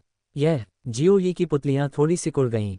उसकी वर्तमान साधना और युद्ध शक्ति के साथ एक मुक्का सीधे एक छोटे पहाड़ को चकनाचूर कर सकता था। फिर भी ये प्रवेश द्वार अचल बना रहा। मैं इस पर विश्वास नहीं करता। जियाओ यी ने अपनी अग्निकिलिन तलवार निकाली और लगातार एक दर्जन वार करने के बाद ही वह प्रवेश द्वार को तोड़ पाया। और जैसे ही प्रवेश द्वार टूटा, नीचे से एक प्राचीन गर्जना सी आती हुई प्रतीत हुई। आओ, ये गर्जना धरती को हिला देने वाली थी। साम्राज्य के साथ जुड़े रहें। भयंकर हवा हिंसक रूप से बह रही थी, जो लगभग जियाओ यी और लिटिल लिन दोनों को पलट रही थी। दोनों ने एक दूसरे की ओर देखा, आखिर यह जगह क्या है? प्रवेश द्वार से आने वाली प्रचंड हवा के थम जाने के बाद ही वे चुपचाप उसके पास पहुंचे। हवा में भरी स्वर्ग और पृथ्वी की तात्विक ऊर्जा बाहर की तुलना में कई गुना अधिक सघन थी। किंवदंतियों में से एक अस्तित्व अचानक जियाओ यी के दिमाग में कौंध गया और उसने अवचेतन रूप से निगल लिया, क्या ये हो सकता है? क्या मेरी किस्मत इतनी अच्छी है? क्या मैं वास्तव में उस पौराणिक स्थान से मिला था? बॉस, आप कहाँ की बात कर रहे हैं? लिटिल लिन ने हैरान होकर जियो यी को देखा और उसके पैर के सहारे उसके कंधे तक चढ़ गया। उसने जियाओ यी को इतना उत्साहित पहले कभी नहीं देखा था। एम्पायर पर एक्सक्लूसिव स्टोरीज पाएं। जियाओ यी ने गहरी आवाज में कहा, अगर यह वास्तव में किंवदंतियों वाली जगह है तो हम बहुत धन कमा सकते हैं। फिर एक छलांग के साथ जियो यी गुफा में कूद गया। वाह! गुफा बेहद गहरी थी। जियाओ यी जमीन पर उतरने से पहले 100 मीटर नीचे गिरा, जो बाजरे के पीले रंग के स्टैलेक्टाइट से घिरा हुआ था। इन स्टैलेक्टाइट्स के आकार बहुत ही अजीब थे, कुछ जमीन से कांटों की तरह उग रहे थे, जबकि कुछ गुफा के गुंबद से गिर रहे थे, जो गुफा के आकाश और धरती को जोड़ते थे। बॉस, यहाँ स्वर्ग और पृथ्वी की तात्विक ऊर्जा बहुत सघन है, लिटिल लिन ने कहा। इस गुफा में तात्विक ऊर्जा बाहर की तुलना में 10 गुना अधिक थी। जियो यी ने सिर हिलाया, उसकी आंखें चमकने लगीं। 10 में से 8 या 9, ये वही जगह है। Drip drop, drip drop. पानी की बूंदों की मधुर ध्वनि उनके कानों में पड़ी, जो खामोश गुफा में जोर से गूंज रही थी। जियाओ यी ने उस आवाज का पीछा किया और जल्द ही उसे आगे स्टैलेक्टाइट्स का एक समूह दिखाई दिया, जो पीठ पर कांटों वाले एक विशाल नीले ड्रैगन की तरह घुमावदार और फैला हुआ था। वे वास्तव में ड्रैगन की पूंछ की स्थिति में थे। इन स्टैलेक्टाइट्स से बने रास्ते पर चलते हुए वे लगभग 1 किलोमीटर तक अंत तक पहुंच गए। वहां शुद्ध सफेद तरल से बना एक तालाब था और स्टैलेक्टाइट एजियो ड्रैगन इस तालाब तक फैला हुआ था। तालाब के भीतर से 2 विशेष रूप से मोटे स्टैलेक्टाइट्स निकले हुए थे, जो स्पष्ट रूप से एक नीले ड्रैगन के सिर पर 2 सींगों के समान थे। एक तेज हवा बही, दोनों सींगों के बीच से ड्रैगन की धीमी ध्वनि निकल रही थी, जिसमें गरिमा का भाव था और विस्मय की भावना उत्पन्न हो रही थी। लिटिल लिन पीछे हट गया। बॉस, मैं थोड़ा असहज महसूस कर रहा हूँ। असहज प्रतिक्रिया ही सही है। ये पौराणिक ड्रैगन शिरा आध्यात्मिक कुंड है जो किसी भी राष्ट्र के भाग्य को दबा सकता है। इसीलिए त्यानलान साम्राज्य एक छोटा सा आश्रित देश है। किंवदंतियों के अनुसार महान कियान राजवंश एक ड्रैगन शिरा आध्यात्मिक झील को दबा रहा है और उस आत्मिक शिरा ने पहले ही जागरूकता विकसित कर ली है। अगर महान कियान राजवंश इतना शक्तिशाली न होता कि राष्ट्र के भाग्य को दबाने के लिए इसका इस्तेमाल करता, तो ये पहले ही एक ड्रैगन में बदल जाता और 9 स्वर्गों को पीछे छोड़ते हुए स्वर्ग में चढ़ जाता। जियाओ यी हंसा। छोटा लिन एक सांप था। ऐसे अनगिनत जीवों में ड्रैगन प्रमुख है। यद्यपि उनके सामने स्थित ड्रैगन शिरा आध्यात्मिक कुंड में अभी तक जागरूकता विकसित नहीं हुई थी, फिर भी स्वाभाविक रूप से इसने उन पर दमनात्मक प्रभाव डाला। बॉस, इस ड्रैगन वेन स्पिरिचुअल पूल में बस सघन तात्विक ऊर्जा है, इसमें कुछ खास नहीं है, लिटिल लिन ने संदेह से पूछा। जियाओ यी ने मुस्कुराते हुए अपना सिर रगड़ा, तो फिर तुम गलत हो। इस ड्रैगन शिरा आध्यात्मिक कुंड में न केवल अत्यंत सघन तात्विक ऊर्जा है, बल्कि उससे भी महत्वपूर्ण बात यह है कि इसमें ड्रैगन की इच्छाशक्ति का एक धागा भी है। ड्रैगन सभी जीवों के प्रमुख हैं, जो हवा को बुलाने और बारिश बुलाने, गरज के साथ नृत्य करने और बिजली से खेलने और सभी जीवित प्राणियों का पालन पोषण करने में सक्षम हैं। किंवदंतियों के अनुसार जहां ड्रैगन का रक्त नदियों में गिरता है, वहां की मछलियां और झींगे सचेत हो जाते हैं। जहां ड्रैगन पहाड़ों और जंगलों के ऊपर से गुजरते हैं, वहां की सभी वनस्पतियां आध्यात्मिक पौधे बन जाती हैं। क्या ड्रैगन का खून नदियों में मछलियों और झींगा को जागरूक कर सकता है? पहाड़ों और जंगलों के ऊपर से गुजरते हुए सभी को आध्यात्मिक पौधों में बदल देना। लिटिल लिन हक्का बक्का रह गया। ये तो किसी परीक्षा जैसा था। जियाओ यी ने मुस्कुराते हुए कहा, एक बार जब ये ड्रैगन शिरा आध्यात्मिक कुंड परिष्कृत हो जाएगा तो मैं ताओक्लेश क्षेत्र में कदम रख सकूंगा। हालांकि ड्रैगन शिरा आध्यात्मिक कुंड को परिष्कृत करने के लिए मुझे कुछ विधियां तैयार करने की जरूरत है। लिटिल लिन, तुम यहीं रहो और इसकी रखवाली करो, सुनिश्चित करो कि कोई और यहाँ ना आए। मैं वापस जाकर तैयारी करूंगा। समझा। लिटिल लिन उछलकर एक सींग पर बैठ गया। जियो यी फिर महल में लौट आया और झेंगले को बुलाया। झेंगले, मुझे इस सूची में दी गई वस्तुओं को जल्द से जल्द तैयार करने की आवश्यकता है। हाँ। झेंगले तुरंत वहां से चला गया। जियाओ यी ने आंखें सिकोड़ते हुए कहा, मुझे लगा था कि ताओक्लेश क्षेत्र तक पहुंचने के लिए मुझे 1.5 साल और लगेंगे, लेकिन मुझे उम्मीद नहीं थी कि यहाँ ड्रैगन शिरा आध्यात्मिक कुंड मिलेगा जिससे मेरी बहुत मेहनत बच जाएगी। एक बार जब मैं तियानकिंग साम्राज्य को इस विपत्ति का समाधान करने में मदद कर दूंगा तो मैं ये जगह छोड़ सकता हूँ। उसके मन में कई आकृतियां उभरीं। फैंग क्विंगजू, जियो तियानजियाओ, किंगजू, मैं तुम्हें ढूंढ लूंगा, कोई भी हमें अलग नहीं कर पाएगा। जियो यी ने अपनी मुट्ठियां कसकर भींच लीं, उसकी निगाहें महान कियान राजवंश की दिशा में दूर तक चली गईं। जियो तियानजियाओ, जियो झेंगदे, जब मैं एक बार फिर आपके सामने खड़ा होऊंगा तो मुझे आश्चर्य होगा कि आपकी भावनाएं क्या होंगी। तथापि जियो यी ने स्पिरिट वेन स्पिरिचुअल पूल के लिए आवश्यक सामग्रियों को इकट्ठा करने और परिष्कृत करने के लिए झेंगले का इंतजार नहीं किया, बल्कि इसके बजाय नियू दाली उसके पास आए। दाली, क्या तुम मार्शल आर्ट्स इंस्टीट्यूट में साधना नहीं कर रहे हो? अचानक तुम यहाँ कैसे आ गए? जियाओ यी ने यात्रा से थके हुए नियू दाली को असमंजस से देखते हुए पूछा। हफ पफ हफ पफ, नियू दाली जोर जोर से हाँफ रहा था। कुछ घूंट पानी पीने के बाद उसकी सांसें आखिरकार सामान्य हुईं और उसने व्यंग्यात्मक मुस्कान के साथ कहा, बॉस, कुछ बड़ा हुआ है। जियाओ यी का चेहरा गंभीर हो गया। क्या हुआ? नियू दाली ने कहा, महान सेनापति जिया युआन ने सेना छोड़कर बेजिंग साम्राज्य के प्रति निष्ठा की शपथ ली है और अपनी सेना को हमारे क्षेत्र में अंदर तक ले गए हैं। एल्डर गू ने स्वयं हमारी सेना को दुश्मन से निपटने के लिए बाबाओ दर्रे तक पहुंचाया है। एल्डर जियान गंभीर रूप से घायल हो गए हैं और पीछे हट रहे हैं, जबकि सिहाई साम्राज्य पहले ही हमारे 6 शहरों में घुसपैठ कर चुका है। इसके अलावा जिन साम्राज्य ने अचानक तियानकिंग साम्राज्य पर युद्ध की घोषणा कर दी है और ताओक्लेश क्षेत्र के 2 शक्तिशाली सैनिकों को किंगयुन साम्राज्य के युद्ध क्षेत्र में भेज दिया है। महामहिम, वह महामहिम को क्या हुआ? जियो यी ने जोर देकर पूछा। जियाओ यी राष्ट्र के मार्शल राजा का पद स्वीकार करने के लिए क्यों तैयार था? उसने तियानलान साम्राज्य पर आक्रमण करने के लिए सेना का नेतृत्व क्यों किया? ये सब जियांग तियानचेन की वजह से था। जब वह व्यापक शत्रुता का लक्ष्य बन गए और उन्हें हर तरफ से दुश्मनों का सामना करना पड़ा, तो ये जियांग तियानचेन ही थे जो उनके लिए खड़े हुए और उनकी सुरक्षा सुनिश्चित करने के लिए पूरे राष्ट्र को संगठित करने के लिए तैयार हो गए। ये कहा जा सकता है कि यदि वह न होते, तियानकिंग साम्राज्य कभी भी चारों ओर से घिरा हुआ नहीं पाया गया होता। नियू दाली की आंखें लाल हो गईं जब वह एक एक शब्द बोलते हुए बोला, महामहिम हमारी सेना का नेतृत्व कर रहे थे और उन्होंने पहले ही किंगयुन साम्राज्य की सेना में घुसपैठ कर ली थी, लेकिन जिन साम्राज्य के शक्तिशाली सैनिक अचानक आ धमके और महामहिम को बंदी बना लिया। उन्होंने उन पर आपको सौंपने का दबाव डाला, लेकिन महामहिम ने इनकार कर दिया, और इस तरह जिन साम्राज्य के ताओक्लेश क्षेत्र के शक्तिशाली सैनिकों ने उन्हें पीट पीट कर मार डाला और पुजुन शहर के बाहर फांसी पर लटका दिया। वे चाहते थे कि युवराज आपको महामहिम की लाश के बदले दे दें, लेकिन युवराज ने इनकार कर दिया और वे पहले ही स्वयं सैनिकों को पुजुन शहर ले जा चुके हैं। भिन भिनाओ, जियो यी तुरंत पीला पड़ गया। उसका सिर घूम रहा था और उसकी आंखों के सामने तारे नाच रहे थे। जियांग तियानचेन मर गया था, जिन राज्य के शक्तिशाली लोगों द्वारा बेरहमी से पीट पीट कर हत्या कर दी गई और उसके शरीर को पुजुन शहर के बाहर लटका दिया गया। ये धरती हिला देने वाली बुरी खबर थी। जियाओ यी को जियांग तियानचेन की आवाज़ और मुस्कुराहट, पहली मुलाकात में उसका मिलनसार व्यवहार, दूसरी मुलाकात के दौरान उसकी रक्षा के लिए राष्ट्र की शक्ति का उपयोग करने की उसकी इच्छा याद आ गई। और अब क्या वे वास्तव में जीवन और मृत्यु से अलग हो गए थे? गंभीर स्वर में नियू दाली ने कहा, ये जानते हुए कि जिन साम्राज्य युद्ध में प्रवेश कर चुका है, युवराज को एहसास हुआ कि हमारे तियानकिंग साम्राज्य की जीत की कोई संभावना नहीं है। उन्होंने स्वयं सैनिकों को पुजुन शहर तक पहुंचाया, केवल जिन साम्राज्य की सेना को रोकने के लिए। युवराज ने मुझे आपको ढूंढने के लिए भेजा है और आपसे कहा है कि आप युवराज पत्नी, जो शाही उत्तराधिकारी को ले जा रही हैं, को तियानकिंग साम्राज्य से दूर ले जाएं, जितना दूर जाएं उतना अच्छा है। युवराज का आपके लिए एक संदेश है, आपके जीवित रहते तियानकिंग नष्ट नहीं होगा। धमाका, जियो यी की अभिव्यक्ति में कई परिवर्तन हुए। राष्ट्रीय विनाश के सामने निश्चित मृत्यु का सामना करना पड़ा। जियांग तियानचेन और जियांग ताई ने अभी भी उन पर पूर्ण भरोसा जताते हुए अपनी सारी उम्मीदें उन पर टिका रखी थीं।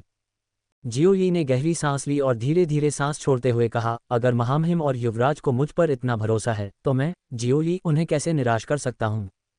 बॉस, हमें यहाँ से जल्दी निकलना होगा, नियु दाली ने आग्रह किया। हम कहीं नहीं जा रहे हैं। जियाओ यी ने अपना सिर हिलाया और आंखें सिकुड़ते हुए कहा, महामहिम गलत नहीं थे, मेरे यहाँ होने से तियानकिंग नष्ट नहीं होगा। मेरे यहाँ होने से तियानकिंग नष्ट नहीं होगा। ये वाक्य जियांग तियानचेन द्वारा जियांग ताई को दी गई चेतावनी थी। जब तक जियो यी मौजूद था, तियानकिंग साम्राज्य का पतन नहीं होगा, भले ही ऐसा हुआ हो, फिर भी पुनरुत्थान का मौका होगा। इसका कारण ये था, ये जानकर कि जियांग तियानचेन का शव पोजुन शहर के बाहर लटका हुआ है, महान सेनापति जिया युआन विद्रोह करके दुश्मन के पास चला गया है और ज्येष्ठ जियांग वेइशिंग गंभीर रूप से घायल है। जियांग ताई को पता था कि पोजुन शहर जाने का मतलब बचने की बहुत कम संभावना है। फिर भी उसने जियाओ यी पर भरोसा करना चुना और तियानकिंग साम्राज्य के अस्तित्व को सुनिश्चित करने के लिए क्राउन प्रिंसेस कंसोर्ट और उसके गर्भ में पल रहे बच्चे को जियाओ यी को सौंप दिया। ये राज्य के राजाओं की 2 पीढ़ियों का बिना शर्त भरोसा था। जियो यी इस विश्वास को कभी नहीं तोड़ेगा। बॉस, आप नियु दाली की आंखें चौड़ी हो गईं जब वह जियाओ यी को घूर रहा था, एक शब्द भी बोलने में असमर्थ था। वह जियो यी को तुरंत भागने के लिए राजी करना चाहता था। जितना दूर उतना बेहतर, लेकिन वह ये भी जानता था कि अगर उसने ऐसा कहा भी तो इसका कोई फायदा नहीं होगा। जियो यी बिल्कुल नहीं भागेगा। वह जियांग तियानचेन और उसके बेटे का भरोसा छोड़कर काया नहीं बनेगा। वह तो शियाओ यी था। नियु दाली ने एक लंबी सांस छोड़ी और व्यंग्यात्मक मुस्कान के साथ कहा, मुझे पता था कि यह ऐसा ही होगा, तुम कैसे भाग सकते हो। जियो यी ने गहरी आवाज में कहा, दाली, क्राउन प्रिंसेस कंसोर्ट कहाँ है। क्राउन प्रिंसेस कंसोर्ट यात्रा से थकी हुई गाड़ी के अंदर आराम कर रही है। मैं अभी जाकर उसे बुलाती हूँ, नियु दाली ने जवाब दिया। जियाओ यी ने हाथ हिलाकर कहा, मैं जाऊंगा। कुछ क्षण बाद जियो यी पहली बार गाड़ी के सामने क्राउन राजकुमारी कंसोर्ट से मिली। यूशुआंग नामक क्राउन राजकुमारी कंसोर्ट पर्पल रोब किंगडम की एक कमांडरी राजकुमारी थी। जियाओ यी क्राउन प्रिंसेस कंसोर्ट को अपना सम्मान अर्पित करता है। जियाओ यी ने झुककर अभिवादन किया।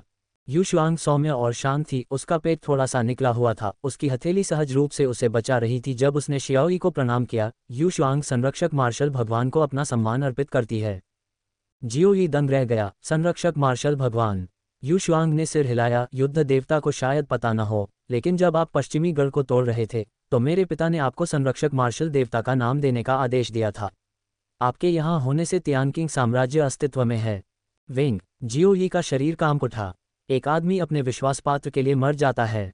शियाओ यी का कभी भी पद पर बने रहने का इरादा नहीं था, न ही वह विशेष रूप से सत्ता के लिए उत्सुक थे। हालांकि जियांग तियानचेन का बिना शर्त भरोसा और हर कीमत पर उसकी रक्षा करने वाली राष्ट्र की दयालुता, ये ऐसी बातें थीं जो जियाओ यी ने, जो छोटी से छोटी दयालुता का भी बदला चुकाने में विश्वास रखता था, हमेशा के लिए अपने दिल में बसा ली थीं। जियाओ यी ने गहरी सांस ली और गंभीरता से कहा, महारानी, अब से आप यहीं रहेंगी। जहां तक महामहिम का सवाल है, मैं खुद उनके पास जाऊंगा। यूशुआंग ने चुपचाप सिर हिलाया, कुछ कदम आगे बढ़ा, फिर अचानक रुक गया और पीछे मुड़ गया। इससे पहले कि जियो यी उसे रोकने के लिए प्रतिक्रिया दे पाती, वह जमीन पर घुटनों के बल बैठ गई। जियांग परिवार की ओर से यूशुआंग संरक्षक मार्शल भगवान को धन्यवाद देती है। जियो यी अपने हाथ पीछे करके खड़ा रहा और कुछ नहीं बोला। उसी रात देर से झेंगले को अंततः सभी आवश्यक सामग्रियां मिल गईं, जो ड्रैगन वेन को परिष्कृत करने के लिए आवश्यक थीं। जियो यी ने सामग्री ली और एक बार फिर गुफा में लौट आया। हिस, छोटा लिन एक कोने से रेंगता हुआ बाहर आया। उसके शरीर पर शल्क धीरे धीरे चमक रहे थे और माथे पर 2 छोटे छोटे उभार हल्के से दिखाई दे रहे थे। जियाओ यी चौंका, छोटे लिन, तुम्हें क्या हुआ। लिटिल लिन ने अपना सिर हिलाया, थोड़ा नशे में लग रहा था। मैं यहाँ का कुछ पानी पीने से खुद को रोक नहीं सका। उसकी छोटी पूंछ उसके सामने स्थित ड्रैगन वेन आध्यात्मिक कुंड की ओर इशारा कर रही थी। जियो यी अवाक रह गया, इस ड्रैगन शिरा आध्यात्मिक कुंड की ऊर्जा एक तरल सार में संघनित हो गई है। बिना फटे इस तरह पीना पहले से ही तुम्हारा सौभाग्य है। जल्दी से इन जड़ी बूटियों का सेवन करो और हम मिलकर इस ड्रैगन शिरा को परिष्कृत करेंगे। डकार, लिटिल लिन ने जड़ी बूटियां निगल लीं, पूरी तरह कांप उठी और संतुष्ट होकर डकार ली। फिर व्यक्ति और सांप दोनों आत्मा कुंड में कूद पड़े। बिना सीमा के ब्रह्मांड उलट जाता है। जियो यी आत्मा पूल में पालथी मारकर बैठ गया, अपने 5 दिलों के साथ आकाश की ओर मुंह करके दिव्य सिंहासन स्वर्ग वशीकरण कौशल का अभ्यास कर रहा था। उसके शरीर के चारों ओर की ऊर्जा तूफानी समुद्र की तरह उमड़ पड़ी और उसके शरीर के सभी 36,000 छिद्र एक साथ खुल गए तथा एक पेटू जानवर की तरह आत्मा कुंड के तरल सार को निगल गए। अवशोषण के दौरान जियो यी स्पष्ट रूप से महसूस कर सकता था कि उसके शरीर के अंदर की ऊर्जा लगातार मजबूत हो रही है। सिर्फ एक दिन में ही वह गोल्डन कोर दायरे की सीमा तक पहुंच चुका था। हालांकि उसे अभी भी ड्रैगन शिरा आध्यात्मिक कुंड के भीतर ड्रैगन आत्मा की इच्छा का एहसास होना बाकी था। ड्रैगन आत्मा की इच्छा को समझने पर ही ड्रैगन शिरा आध्यात्मिक कुंड को अवशोषित करने का असली उद्देश्य पता चलेगा। अन्यथा ये केवल कुछ ब्रह्मांडीय सार का अवशोषण था जो ताओ क्लेश क्षेत्र को तोड़ने में कोई मदद नहीं करता था। क्या हो रहा है? क्या ये हो सकता है कि यह ड्रैगन वेन बहुत कमज़ोर है और ड्रैगन स्पिरिट विल भी बहुत कमज़ोर है? जियाओ यी ने अपनी भौहें कस लीं। अगले दिन तक गर्जन। अचानक एक स्पष्ट और तेज अजगर की दहाड़ गूंजी जिसने जियाओ यी को चौंका दिया। उसने अपनी आंखें खोलीं और देखा कि लिटिल लिन आसमान में उड़ रहा है। उसके शरीर के चारों ओर चांदी के कवच से एक पवित्र श्वेत प्रकाश निकल रहा था जो पूरे शरीर को एक विशाल चमक में ढंक रहा था, और उसके माथे से 2 सींग बेतहाशा उग रहे थे। उसके पेट के नीचे 5 तीखे पंजे धुंधले से दिखाई दे रहे थे। सिर के पीछे से शुरू होकर हल्के सुनहरे रंग के रोए के गुच्छे त्वचा को चीरते हुए पूंछ तक फैल गए। वाह! लिटिल लिन ने अपना मुंह चौड़ा खोला और मुट्ठी के आकार का गोल्डन कोर बाहर थूक दिया। आकाश में एक विचित्र रून प्रकट हुआ जिसमें अद्वितीय विनाशकारी शक्ति थी। उसने गोल्डन कोर पर जोरदार प्रहार किया। धमाका! जोरदार शोर के साथ गोल्डन कोर के ऊपर तैर रहे 10 सुनहरे प्रभामंडलों में से एक रून के प्रभाव से फट गया। ये दाव पैटर्न में परिवर्तित हो गया तथा गोल्डन कोर में विलीन हो गया। ताओ क्लेश क्षेत्र तक पहुंचने के लिए व्यक्ति को स्वर्ण कोर पर स्थित प्रभामंडलों को तोड़ना होगा, उन्हें ताओ प्रतिमानों में बदलना होगा और उन्हें कोर में अंकित करना होगा, जिससे वह एक मार्शल ताओ दिव्य फल में परिवर्तित हो जाएगा। ताओ क्लेश क्षेत्र की संपूर्ण प्रक्रिया सभी प्रभामंडलों को तोड़कर उन्हें ताओ प्रतिमानों में बदलना है। प्रत्येक ताओ प्रतिमा का विखंडन ब्रह्मांडीय शक्तियों पर अधिकाधिक प्रभुत्व का प्रतीक है। क्लेश क्षेत्र के चरम पर व्यक्ति ब्रह्मांडीय शक्ति के 10वें भाग को नियंत्रित कर सकता है। गुंजन! मार्शल दाओ दिव्य फल लिटिल लिन के शरीर में वापस चला गया और इसकी साधना आधिकारिक तौर पर आपदा क्षेत्र में प्रवेश कर गई। लिटिल लिन धीरे से नीचे उतरा और ड्रैगन वेन आध्यात्मिक पूल के किनारे लेट गया। वह अपने क्षेत्र की सफलता को पचा रहा था और जियो ही साम्राज्य पर और अधिक रोमांच खोजें। लिटिल लिन को ड्रैगनहुड की ओर बढ़ते देख उसके सिर में एक प्रेरणा कौंध गई। ताओ क्लेश क्षेत्र की शक्ति मुख्यतः ताओ प्रतिमानों की शक्ति से मापी जाती है और इस सब का आधार स्वर्णिम कोर क्षेत्र है। स्वर्णिम कोर क्षेत्र में केवल 10 परतें ही क्यों होनी चाहिए? स्वर्णिम कोर पर केवल 10 वलय ही क्यों? यदि 20-30 वलय होते। जब क्लेश क्षेत्र के शिखर पर अन्य लोग ब्रह्मांडीय शक्ति के 10वें भाग को नियंत्रित कर सकते हैं, जबकि मैं उसी क्षेत्र में हूं लेकिन 3/10 या यहां तक कि 4/10 या उससे भी अधिक को नियंत्रित कर सकता हूं।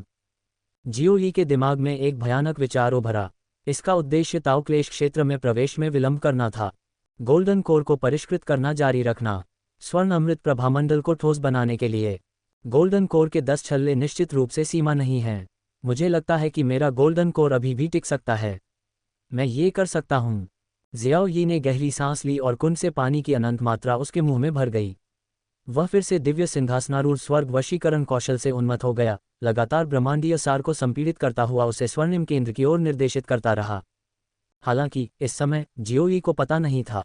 जब उसने ये निर्णय लिया तो प्राचीन स्वर्गीय मकबरे के सबसे गहरे हिस्से में केंद्रीय पिरामिड जोर से हिला, जिससे प्राचीन स्वर्गीय मकबरे की दीवारें टूट गईं।